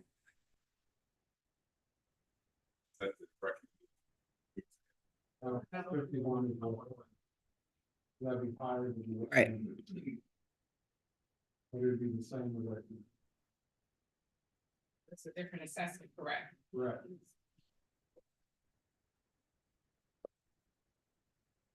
So unfortunately, that amendment fails. I know. So you essentially have recommendation. 153. Mhm. We need to go back and do we need to do anything with that recommendation before we go to the recommendation of 154? Okay, so we've got a, okay. It's like wash, rinse, repeat from previous, only there's an additional step in this one. No, it failed due to lack of second. Chair, am I correct that on the new assessment, that it is 10 questions more than the one that's going to replace? Yes, sir. It went from 120 questions to 130. Yes.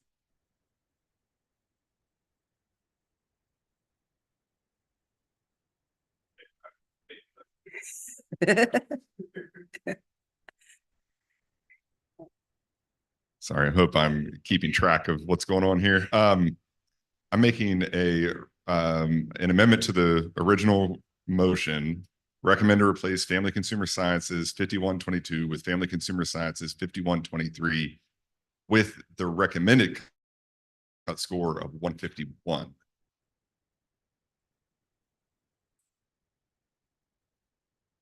The motion's been made to amend and it's been seconded. Is there any discussion? So we'll vote on the amendment. All those in favor of modifying the cut score from 153 to 151, signify by saying aye. Aye. All those opposed, like sign. Motion passes. So we'll return back to the main motion as amended, and that is to recommend to replace Family and Consumer Sciences 5122 with Family and Consumer Sciences 5123 with a new cut score of 151. Is there any discussion on the main motion?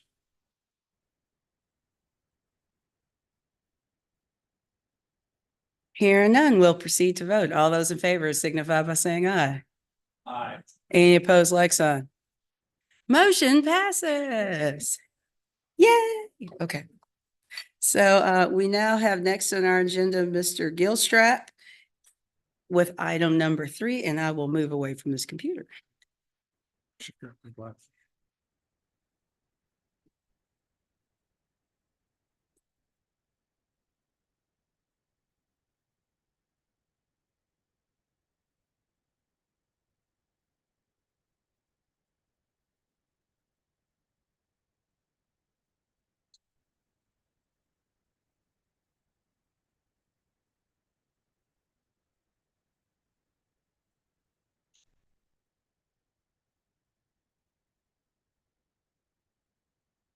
Keeps on wanting me to have that.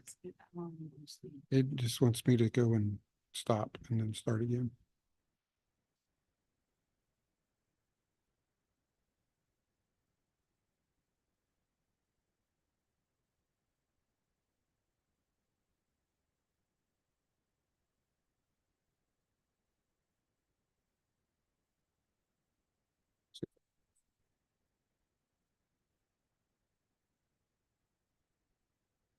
There we go. There we go. All right.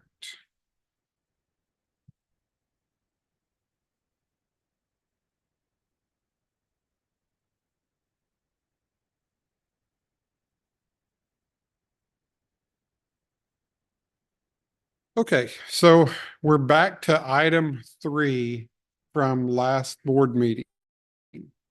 Before I go too deep into that, let me give you an update on what happened to what would have been the previous item that we recommended coming out of this board. So after we finished our board meeting last week, I got with policy and board relations to discuss on would this go on to the March board meeting, was what we had anticipated would be at the end of March, the recommendation for VCLA that we had discussed on our last and voted for. The recommendation from them was to wait until after the legislative session was over because of the impact of the legislative bills that would eliminate the VCLA at the time. So it is on hold to go forward. It will go forward. It just won't go in the March board meeting, and most likely not the one after that, but the one that's in summertime. I think it's June. So we have the option as a Abtel board to address this agenda item that we tabled for this month. We could also leave it tabled and wait another. We can even wait till April. We have another April board meeting on April 1st. We could also, if you also choose, you can address this recommended item here that we had been talking about. This is not recommended yet. This potential item that we talked about, and you can decide if you want that to go forward with the other recommendation that you already have. But you had tabled it at the end of the last board meeting, Abtel board meeting. And now we're at the next one. So I left it on the agenda items, even though there's not a new presentation that goes with it. It could be amended. It could be just left where it's at right now and picked up later, but you all wanted to table it. So I have it on the board agenda so that you have the choice or the option. If I didn't, then it would be a little bit more challenging to go ahead and address it, should you choose to address it. So any questions, comments, concerns? There's a microphone right here.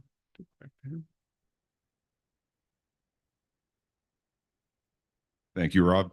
I had made the motion to table this last Abtel meeting in part because I was hoping that the VCLA agenda item that we did approve would be able to go before the board individually. So that was really one of my main motives in doing that. And of course, we all approved. That is no longer on the table. It appears that, it's going to be delayed. So, I'm very open personally to us examining this again, maybe sending everything, if everyone agrees to forward together. The tabling of it wasn't a decision that I was, taking a stand against it or anything. I mean, I presented obviously for this, and I think that it is something necessary or desirable.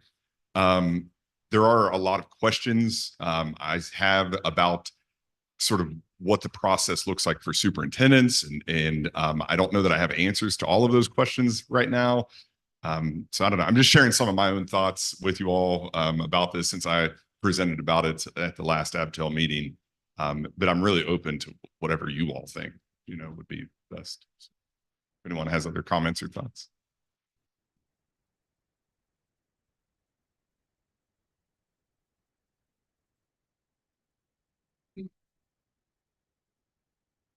It makes sense to table it all together, pending the legislation. I agree with that approach, but I think I'm not going to be able to be here at the April meeting. So I just thought I'd share that by April, you will know whether what legislation has passed the legislature by your April meeting. You won't know yet whether the governor has taken a veto action on it, because he has 30 days after the end of the session, which is March 9th, and you're meeting April 1st.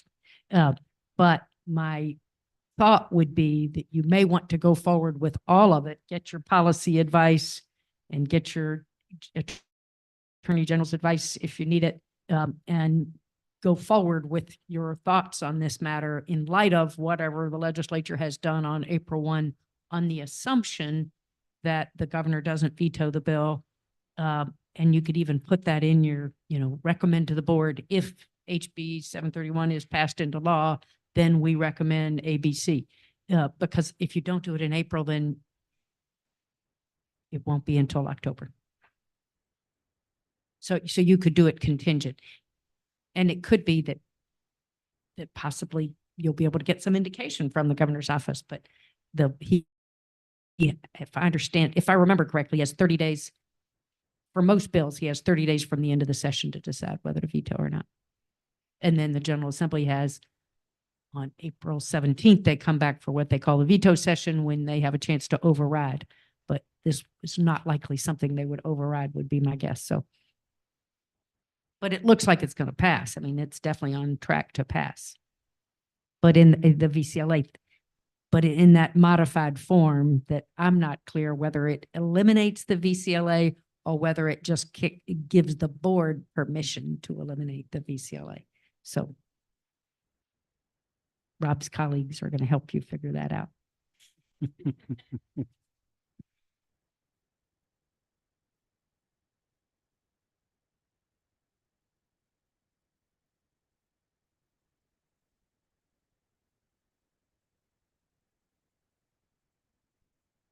A procedural question.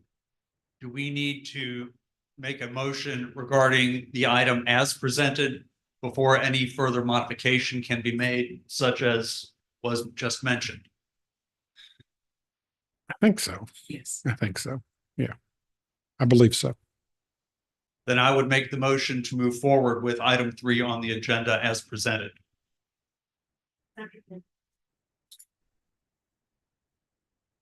Motion's been made and properly seconded to move forward with item 3 as presented. Is there any discussion?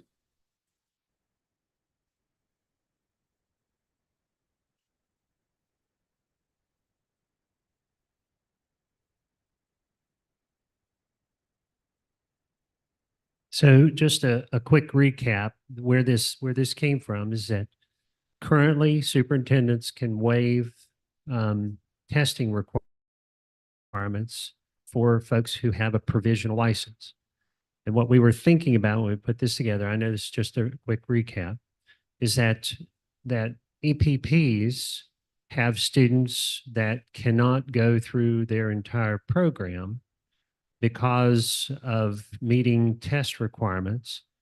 This would give EPPs the option to waive those tests so students could continue to go through their entire program, student teaching, the internship and everything, and then qualify for a license. I think some of the things, and Johnny will have to help me with this, is that the worries that we have with this is that what would prevent a EPP from saying, you know what, I'm waiving everybody's tests, and everybody kind of meets this requirement, which we've kind of set as pretty broad, sufficient GPA, sufficient course performance.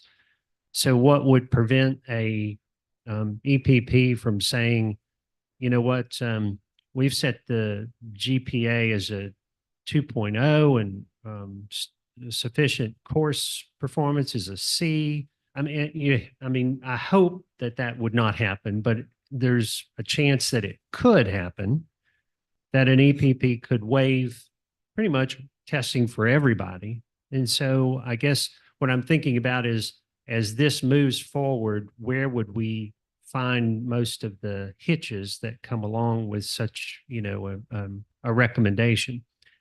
I think it's fantastic because my students who do not get to finish the teacher prep program and student teaching, and I see them the very next semester and they're teaching. And so they will have missed what I think is one of the most valuable parts of a teacher prep program, and that is the internship. Because in our particular program, now not all programs, but in our particular program, a student could not qualify for the internship, the student teaching internship, if they had not passed all of these assessments. So for me, what I think about is that I have 5 to 10 students each year who could receive a waiver that would allow them to have those full experiences and then go on to hit the classroom more prepared than somebody who goes out on the alternative licensure side. So I think, and I don't know what the answer is for that. Should we put limits in here? Should it be 10%? But, I don't know what that is, but I'm thinking that we may run into some hitches with this sort of a thing because it is bit, broad, and it's, maybe we should consider adding a bit more regulations to it. But John L., maybe help me out here. I don't have an answer for you, Andy. I do have a suggestion, and I don't know if whether or not this falls under this or more procedural, that we would establish uniform guidelines across the board for EPPs so that it would not be a random and everyone would have the same GPA, the same equivalent, whatever course that would be aligned. So this is the recommendation, but with everything that we do, we also provide you guidance on how to do that. And so we as a committee, a board rather, could establish what those guidelines are so that you will have the consistency. And again, I straddle the fence on this one because I understand the need, but I also I know that everyone are professionals, and I trust your professional judgment that you will do the right thing.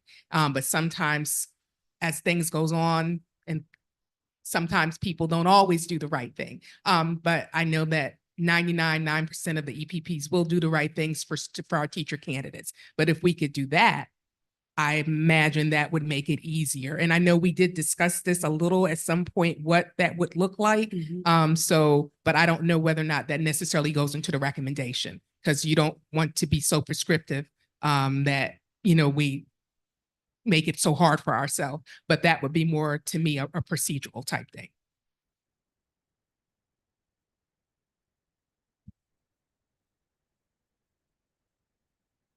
So I know one of the concerns that we've talked about is that the completers of our EPPs we have to have an 80% pass rate on exams. The way this is stated now is that all of the candidates that would be potentially getting this waiver would still be attempting the assessment.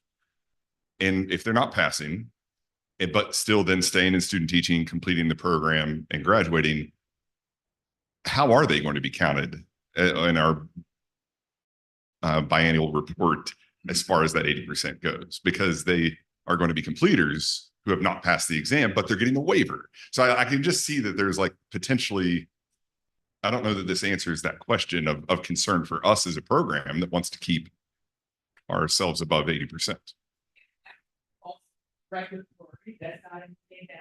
change. So, but that's one of those other hiccups as well, that I agree, with you. That's why I said, I don't know whether or not I can say 100% that this would be the way to go. But again, we are looking at the regulations and, there's always opportunity to make some recommendations, but we have to have standards. If we have standards for K-12, we have to have standards for our teacher candidates as well. So that's another consideration. Do not have an answer for that. Mhm. I do think that we have precedence when it comes to K-12. So there are assessments at the K-12 level that students can have waived based on different criteria. And when we do an assessment criteria for them, if it's waived, it is counted as if they passed. This is a different standard though. This isn't VDOE standard. This would be CAPE standard, right? Yeah. It would be us? Okay. So CAPE wouldn't be a problem at all on this. Okay. But often this will be used, this information will be used for paper. So there is the chance that through a regulatory adjustment that could help with this, but that's a long process. I think that's the best answer we can say is that whether this goes into effect quickly, the catch for the EPPs may not go into effect as quickly. And so the impact of that decision may not be as quickly felt as you would like at the EPP level.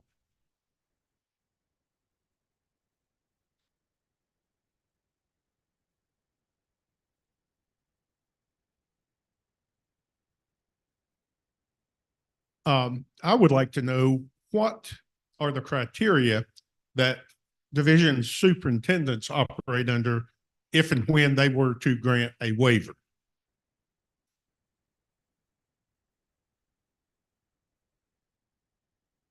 There's probably several people in this room that can answer that question. You want me to answer? I believe it's pretty straightforward and simple.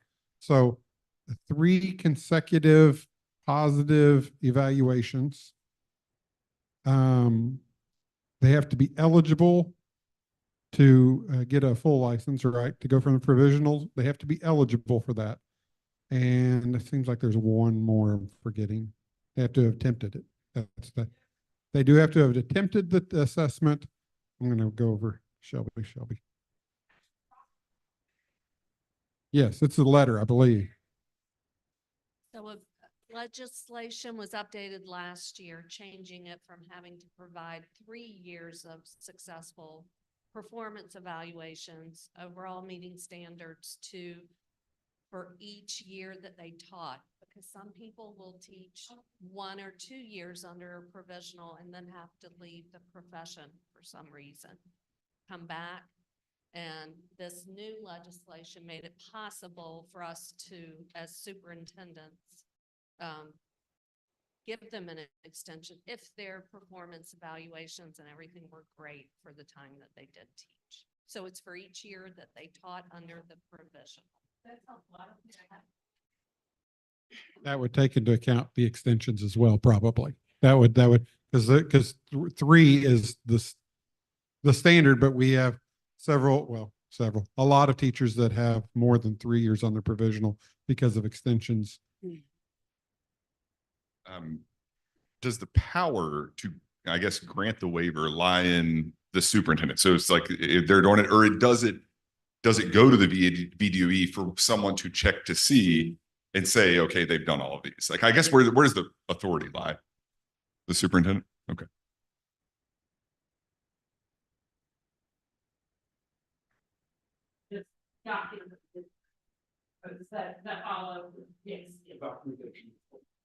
Right. So we're gonna do some kind of letter, most superintendents in their practice, to make sure we've documented that that's very clear that we've granted that versus someone speculating that we have or haven't. Make sense?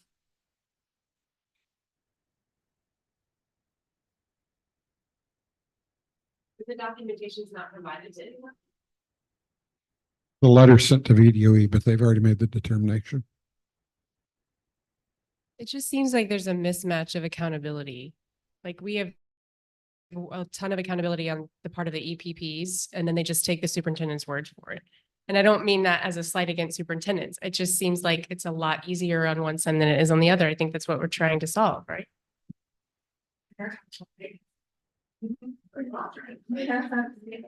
There's also 132 now divisions, and there's 39 EPPs.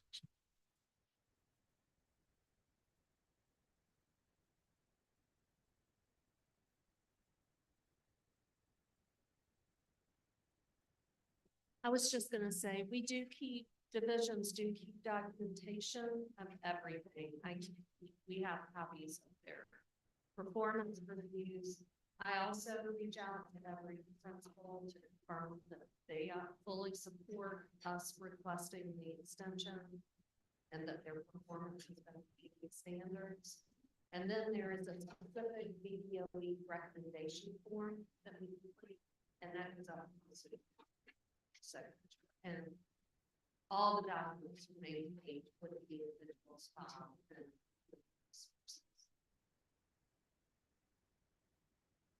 And obviously I only go to one of the superintendent's regional meetings, but I will freely tell you all that I brought this topic up at our last meeting. Didn't receive any negative feedback on it, on the possibility that EPPs could do essentially a similar thing. So that's just a little bit of an indicator on where superintendents are at on this. But I think to your point, I think it goes back to a perception of local control, right? But I agree with you. It's kind of interesting when you first sign off on that. It's like, oh, wow, I'm making this very heavy career decision for someone, and I'm waving them through something that other people had to account for.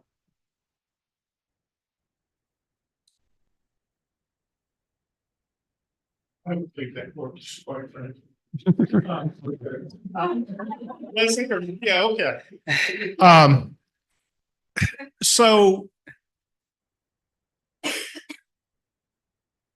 the EPPs and the local school divisions, i.e. superintendents, it is not an equal match in doing this, because at the school division level with the superintendency, they have a provisional candidate already on board working.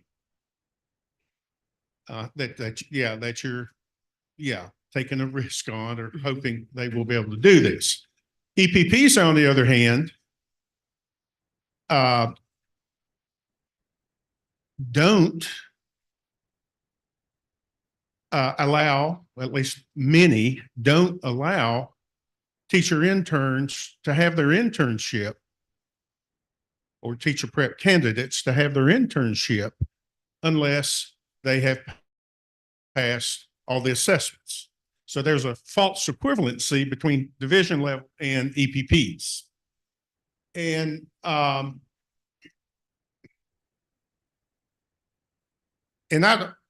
I guess the thing I'm struggling with is how EPPs, although I'm all for this, how EPPs could make an equivalent set of regulations or procedures to mirror what division superintendents can do. And I think that's the crux of the matter. We obviously, EPPs would not have 3 years of performance data. So we could have 4 assessments during an internship period, but you don't get the internship period unless you pass the assessments. So help me with that. I am sorry, I think I contributed to confusion. The performance evaluations or satisfactory performance are tied to license extensions. The waiver for the assessments, they just have to have completed all of their other licensure requirements and attempted to have passed the assessments. So they have to provide us with non-passing test scores and transcripts that they have coursework and everything else that they have to do for that full license. They did everything but successfully pass the test. And that's all we need are non-passing scores and then the rest of your documents to be able to waive, submit the waiver and for the non-passing. I'm so sorry, I love the water to your life and thank you for bringing up things. The evaluations are not reviewed for the waiver for non-passing. And Yeah, I Doug- think that is a practice though. That is the practice.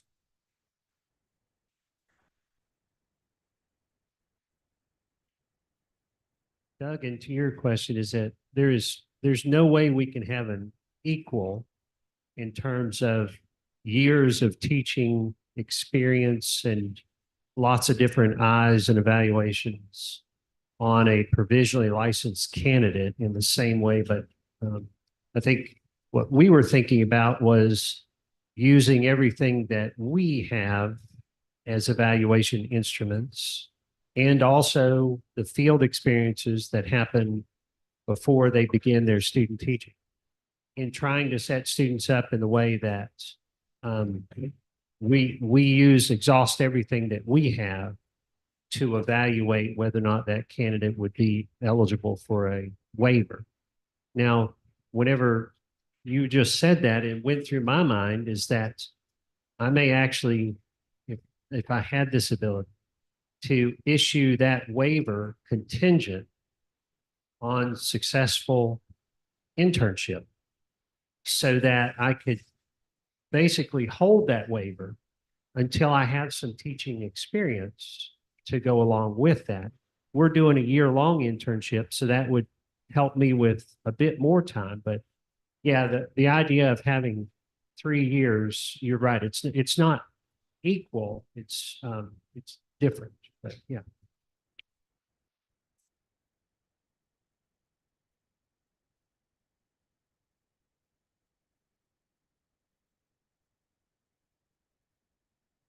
Any further discussion?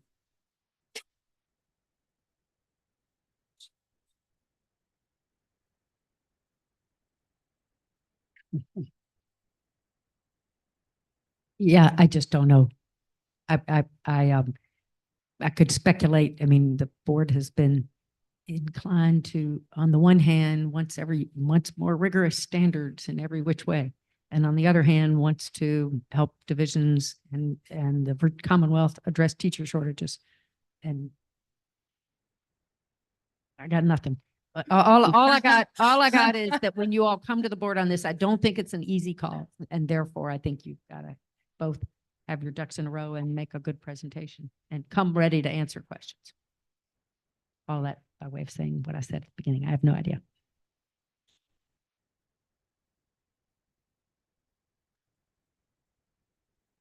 Before we decide to take any other actions, I just keep thinking about the difference again between, this idea of the waiver is something that's existing for superintendents.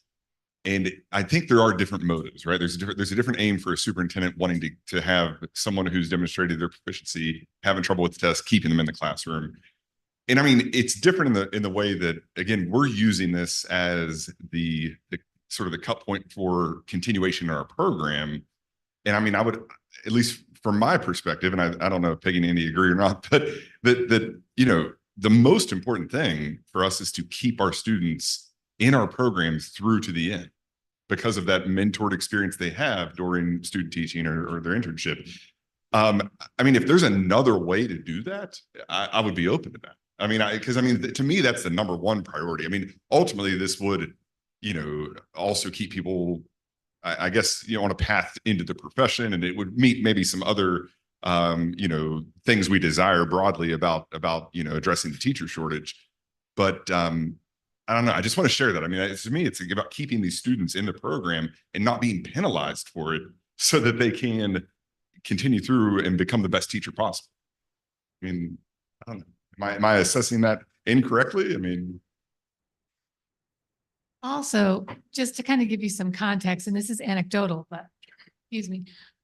Most of the students who are taking the test multiple times at our institution are either second language learners or students with language-based disabilities who, when they come to college, they don't apply for their accommodations. And then by the time they get to me in their juniors, and I talk to them about it, it's too late because you have to use the accommodations to get the accommodations on your assessments. I have 4 students right now who are in that position. They do great in the classrooms, in their practicums, and I got a call from the school division about one of our students, giving her more help on passing these. And we're doing all we can, but I'm not sure she's going to be able to because of her language-based disability and the fact she didn't have the accommodations at the college level. They often don't do that. So I had one student years ago who actually did get the waiver in a county. I called the superintendent after she took the VCLA 12 times. And I called the superintendent and said, can we work on this waiver? And they worked with us and worked with the student on the waiver. But yeah, 12 times.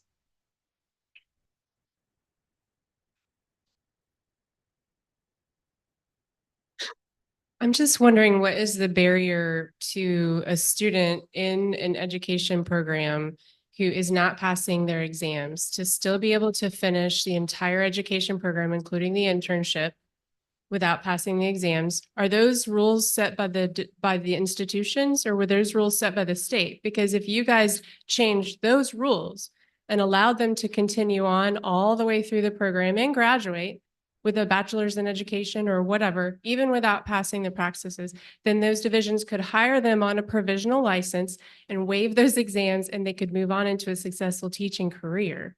So is that what the issue is? That you all can't allow them to continue until graduation without passing those tests?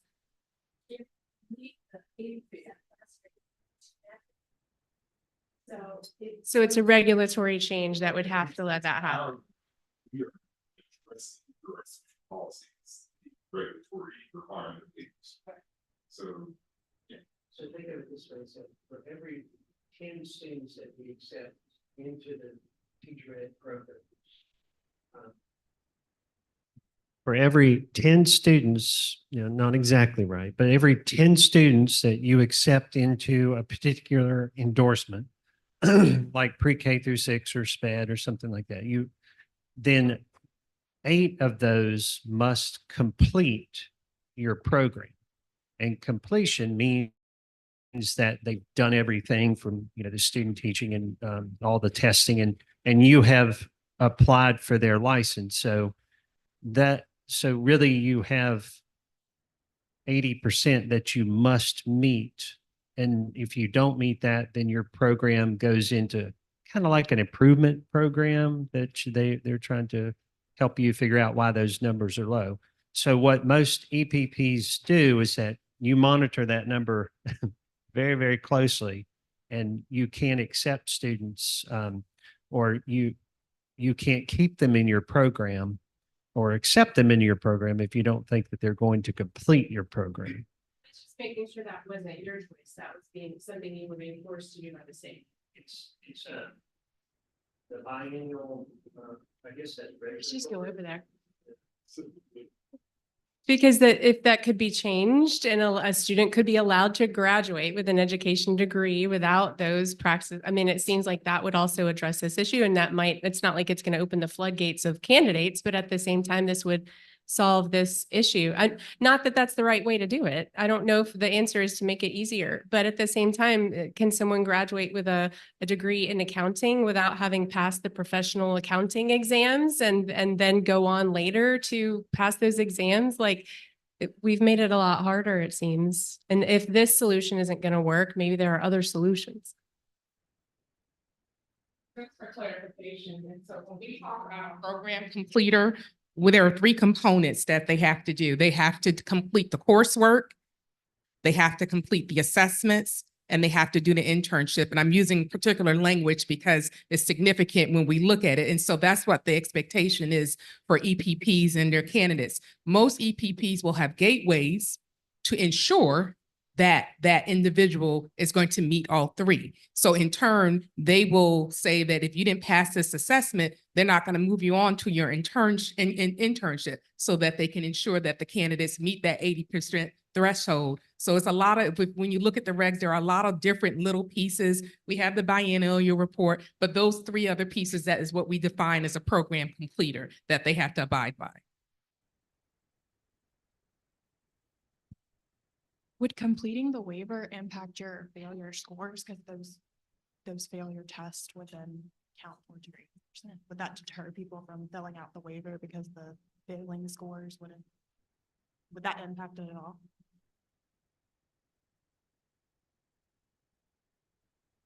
I think that was kind of what you started with at the beginning.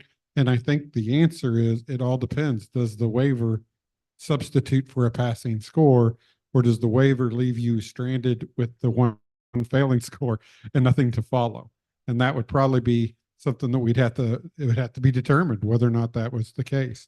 I don't know about the regulatory language within it, but if a waiver counts as a passing score, because basically for this to go through, for you to get the waiver, you have to demonstrate some success. Like you would if you had to pass an assessment. You have to demonstrate success on that assessment. Here you demonstrate success through a variety of things.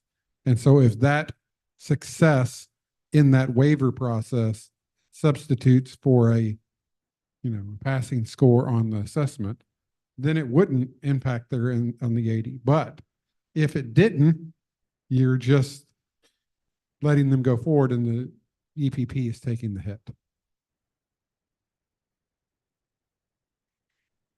Without entering into debate, as chair, I want to acknowledge that this particular item shows the juxtaposition to the pathway to the same purpose of becoming a high qualified educator to help meet the needs of students and communities. And the idealism of how we get there is pragmatic to why we get there. And at this point, we don't want anybody, superintendents or EPPs, hamstrung in order to provide high quality educators for all children across the Commonwealth. With that being said, standardized uniform guidelines is something that we all have to abide by. In the case of what we've mentioned several times, that standard is not here because this has not been an issue that has been addressed before.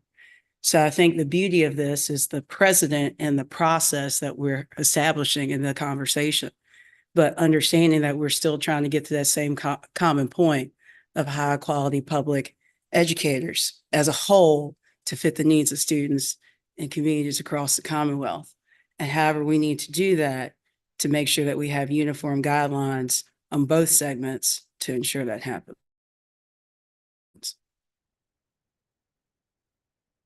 Is there any further discussion?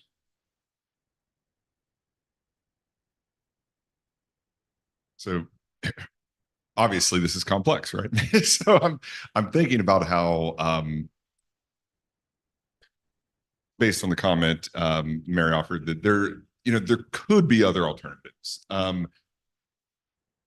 It was a fear of mine that we approve this, but don't have robust responses to potential questions that the Board of Education would ask about this, and that it would be shut down because it's too vague, it's too this, it's too so, but I'm also realizing, we could approve, we could present our best case, it could be accepted, or, in some version, and we could move forward with some, desirable outcome, or it could not, and that we start over again with what's the next alternative, right? We're still going to have these same issues. So, I guess I'm speaking still in favor here.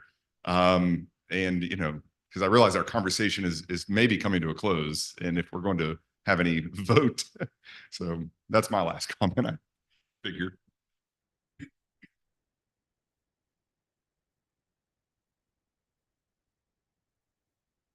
Just a couple of thoughts. To the point of whether or not the EPPs are going to have to take a hit on if you pass the waiver. I just wanted to bring to light you know, my thought from the licensure office, essentially, if we pass it and it opened a little bit of a pathway for your students to complete the EPP program, and then you're applying for licensure for them, and you're checking that box that they completed their approved program. We're accepting that as having met the requirements. So if the licensure office is accepting that as almost a version of pass, but then at the same time, you're reaching that barrier of maybe you can't, and then that's preventing us from even moving forward with this process.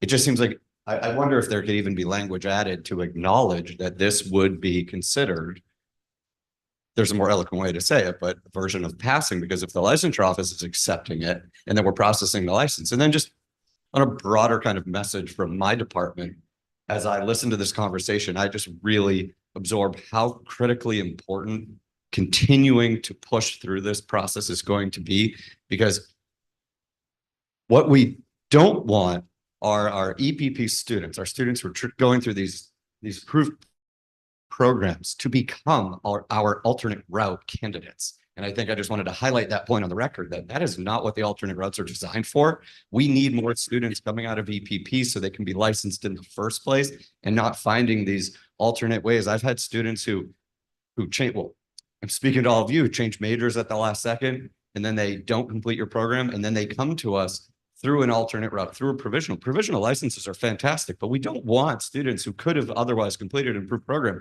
to come to us through a provisional license. And then it takes longer. It's more work for all of you, for the divisions, for EPPs, divisions, and for the licensure office. And I can only imagine how many of them are not completing it and they fall out of the field, right? And then that impacts even just the work that we're doing in the licensure office, trying to get all these candidates through. We would much prefer provisionally licensed or alternate route candidates to be the people who did not ever explore education as part of their, let's say, bachelor's degree, and then came to us later because they wanted to become an educator. That's great. That's what those programs are designed for.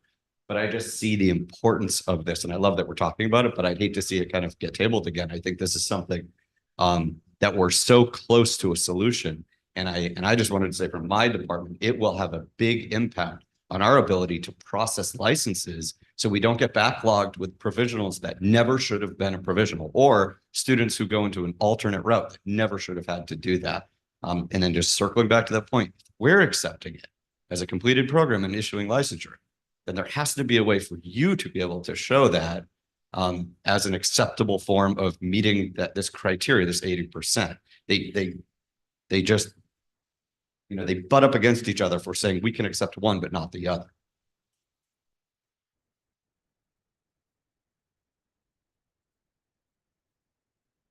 Rob, I'm going to make one final point.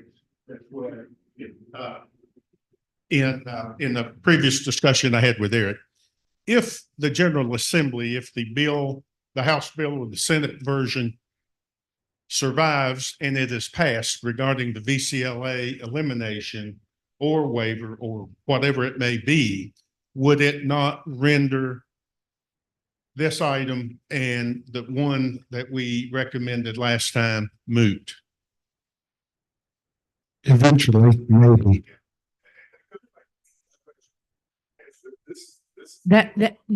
No is the answer. These guys finally helped me understand, and I was hung up on that last meeting. But this is broader than the VCLA. This is all assessments. So even if the VCLA is eliminated, this goes to other assessments. So it took a long time for me to understand that, but I do know. The one other thing for VCLA it would, but not for all the other assessments. Right. For VCLA only, yes, but for other assessments, no. The one other, to your point of its likelihood of passing the board, if the department is strongly endorsing it, that helps. And so obviously we've got the folks in licensure enthusiastic about this proposal, but perhaps Rob and team can work with their colleagues to get feedback from all the way up to the top leadership in the department and figure out whether they're with you on this or not, or do they have suggested modification? Because the one thing, it is just complex. I mean, I've sat through several of these now, and I finally think I'm beginning to understand it. And there are a lot of implications, a lot of repercussions, including the 80% rule, et cetera. So when things get that complex, we all look to Dr. Coons and want to know what her view is. And This is the word that matters. Any. For this one. That's the difference. And I think when we first originally talked about it, it wasn't any, but it has evolved to any. When we first brought this up, it was only VCLA that we were talking about, because that was what was holding people up from going to the next step in the EPP process to go into their student teaching and stuff like that. But this is as any. There isn't a bill that says any. There isn't a proposal that says any from the legislator. And any also impacts federal requirements too. So we'd have to make sure that we're not just stepping off of a ledge here with like special education. Because there could be federal requirements at the special education level that if we waive, that we could be in trouble with. So I think that the key word with any there is very important.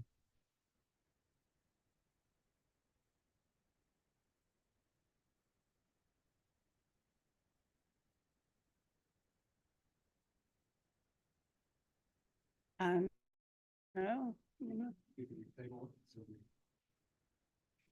Well, It's up right now. right, as of now, we're still on the floor with a motion to move forward with the language as presented. Well, we can always go into a tabling for further discussion and or modification. What is the pleasure of the group? Again, there is a current motion on the floor.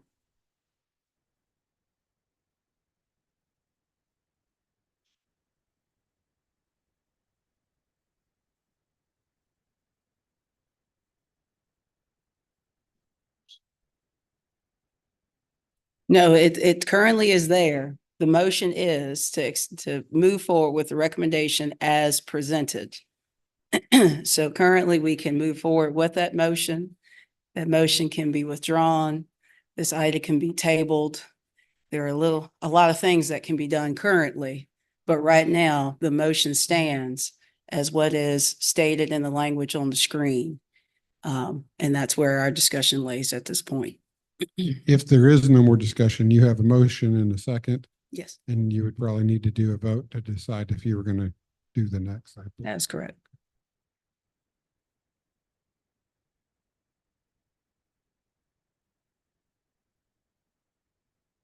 Call the question. All those in favor signify by saying aye. Aye. Any opposed, like sign. Motion passes. Okay. Yes. Now it all falls on me, just so you'll know. Yeah. Where? And then I'll just briefly. Why don't you let me? Yeah. I'll- Okay. So ladies and gentlemen, I will turn the podium over to Mr. Gilstrap to discuss liaison reports at this time.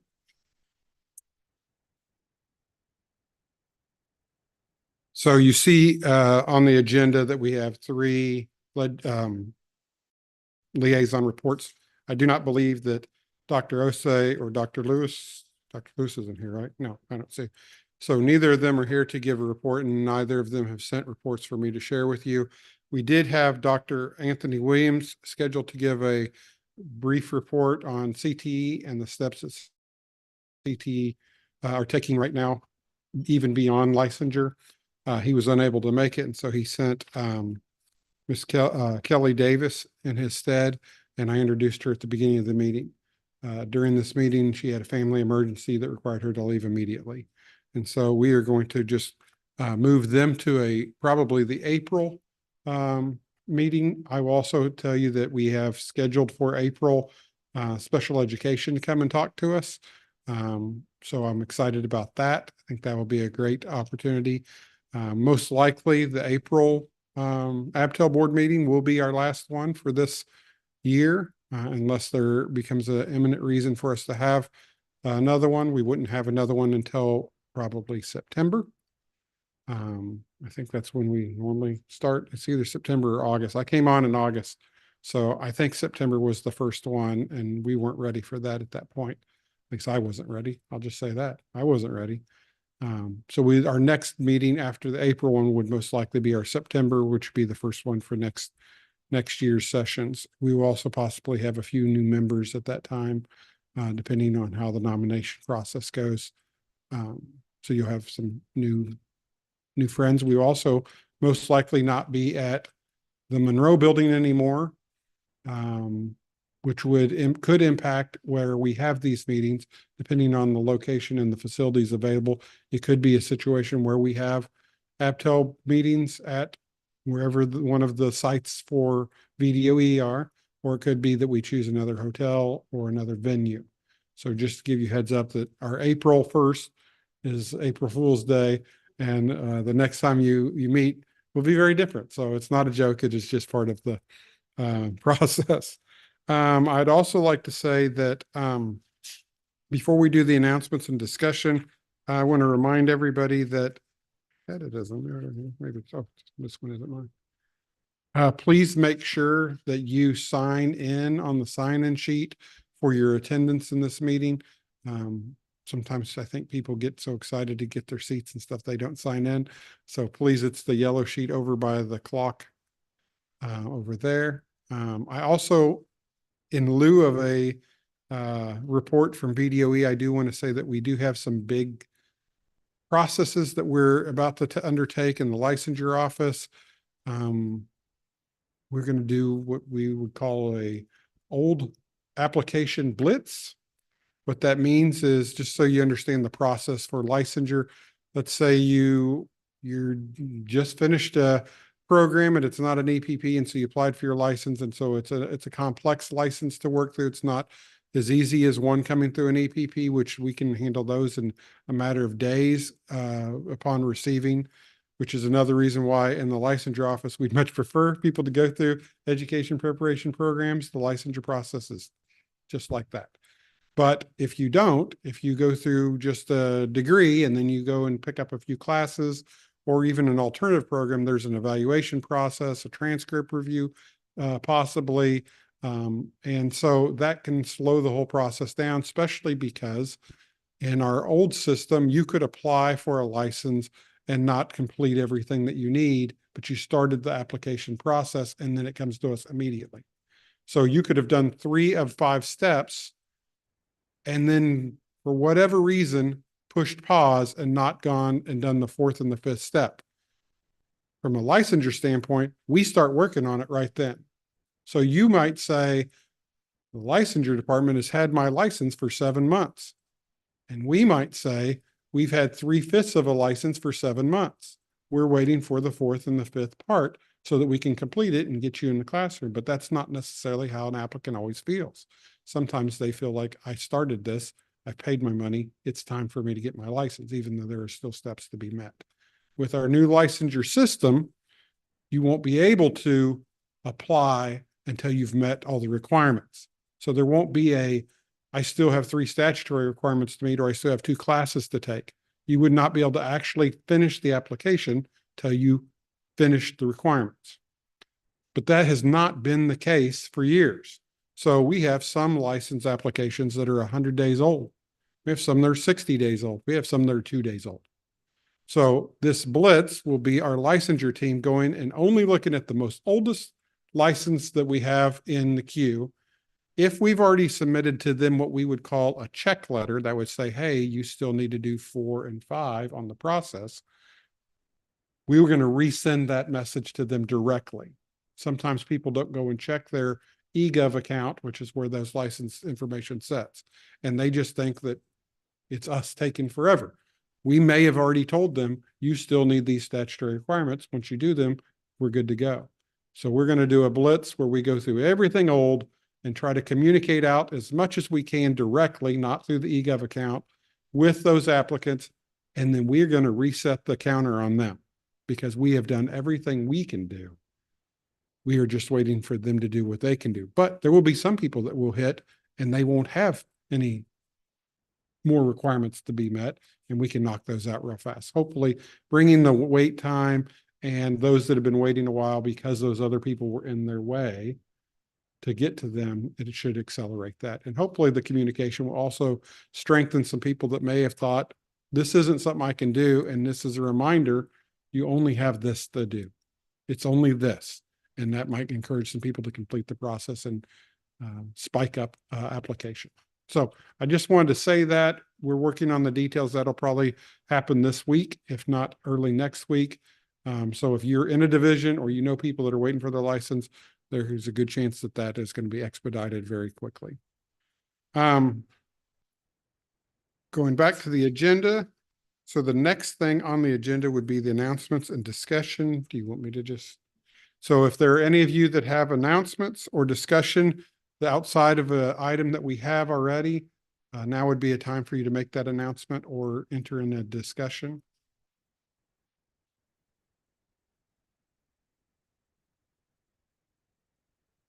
Okay, so then we are at our adjournment stage. Let me click through the slides here because I wanted to say something about. Okay. Two things. One, there's another group meeting in the room opposite ours. And because of that, we get a better lunch. That's what they told me. They said the lunch that they're going to make for us is going to be much more vast, more options. I always think a lunch is great and I have plenty of options, but I'm going to have more options now. So when we do adjourn for lunch, as just a treat from the hotel, you're going to have a better lunch. Hopefully I'm not speaking and then we go, that wasn't a better lunch. Then it'll be embarrassing. Once we adjourn with our standing committees, which you can do as soon as I check to make sure the food's actually ready. I would really like for this one here, the early childhood special education pathway, to be something that is discussed by at least one of the groups. And what we mean by this is right now to become a special education teacher for early childhood, you basically need to have completed 2 complete in-depth programs. And they are looking for options that would maybe be in an assessment or maybe some alterations to the requirements to allow people that want to work with special needs students that are very, very young to have a pathway for that that's more reasonable than the one now. Right now, you would have to have 2 full degrees to do that. I think they said 27 extra course credits to meet both requirements. So just doesn't seem like it matches what we're actually asking them to do on a daily basis. That and the regulatory review, if another group would like to talk about items that you know you would like to be discussed or looked at in a regulatory review, I'm sure that that'll be challenging for some of you if you do not look at the regs very often, but maybe subcategories if you don't have specifics. And then I can kind of gather some of that coming out of your subcommittee and then give that as homework for you during the summer of things that you all could look at and maybe provide materials so that you could look closely at the regs and give me good feedback on things that you would like us to go forward coming out of an Abtel board. Does that make sense, that second request? Does anyone not understand what I mean there? Because I'll try to do a better job if that's not clear. Okay, good deal. You get to handle the adjournment and then I'm going to go check on lunch right now. We should bring our feedback. Yes, yes. We got nice tables now. I know, spiffy, very spiffy. So ladies and gentlemen, that takes us to the end of our meeting and it is time for adjournment. I will actually go back to this slide, but I want to make sure I put up that we do have our future meeting Monday, April the 1st to be held here. And then our alternate meeting, May the 6th, should we have to cancel April the 1st. With that being said, are all minds cleared? And if so, do we have a motion to adjourn? Second. Motion's been made and properly seconded. I don't think there's any discussion for that. I will make sure that you do bring your lunch back in here. And then before we do adjourn, Eric, do you have a particular part of the room that is very different now that you would like for your subcommittee to meet in?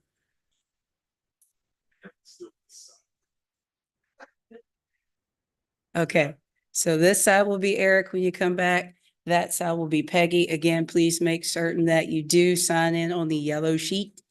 And then also we'll collect up your name badges.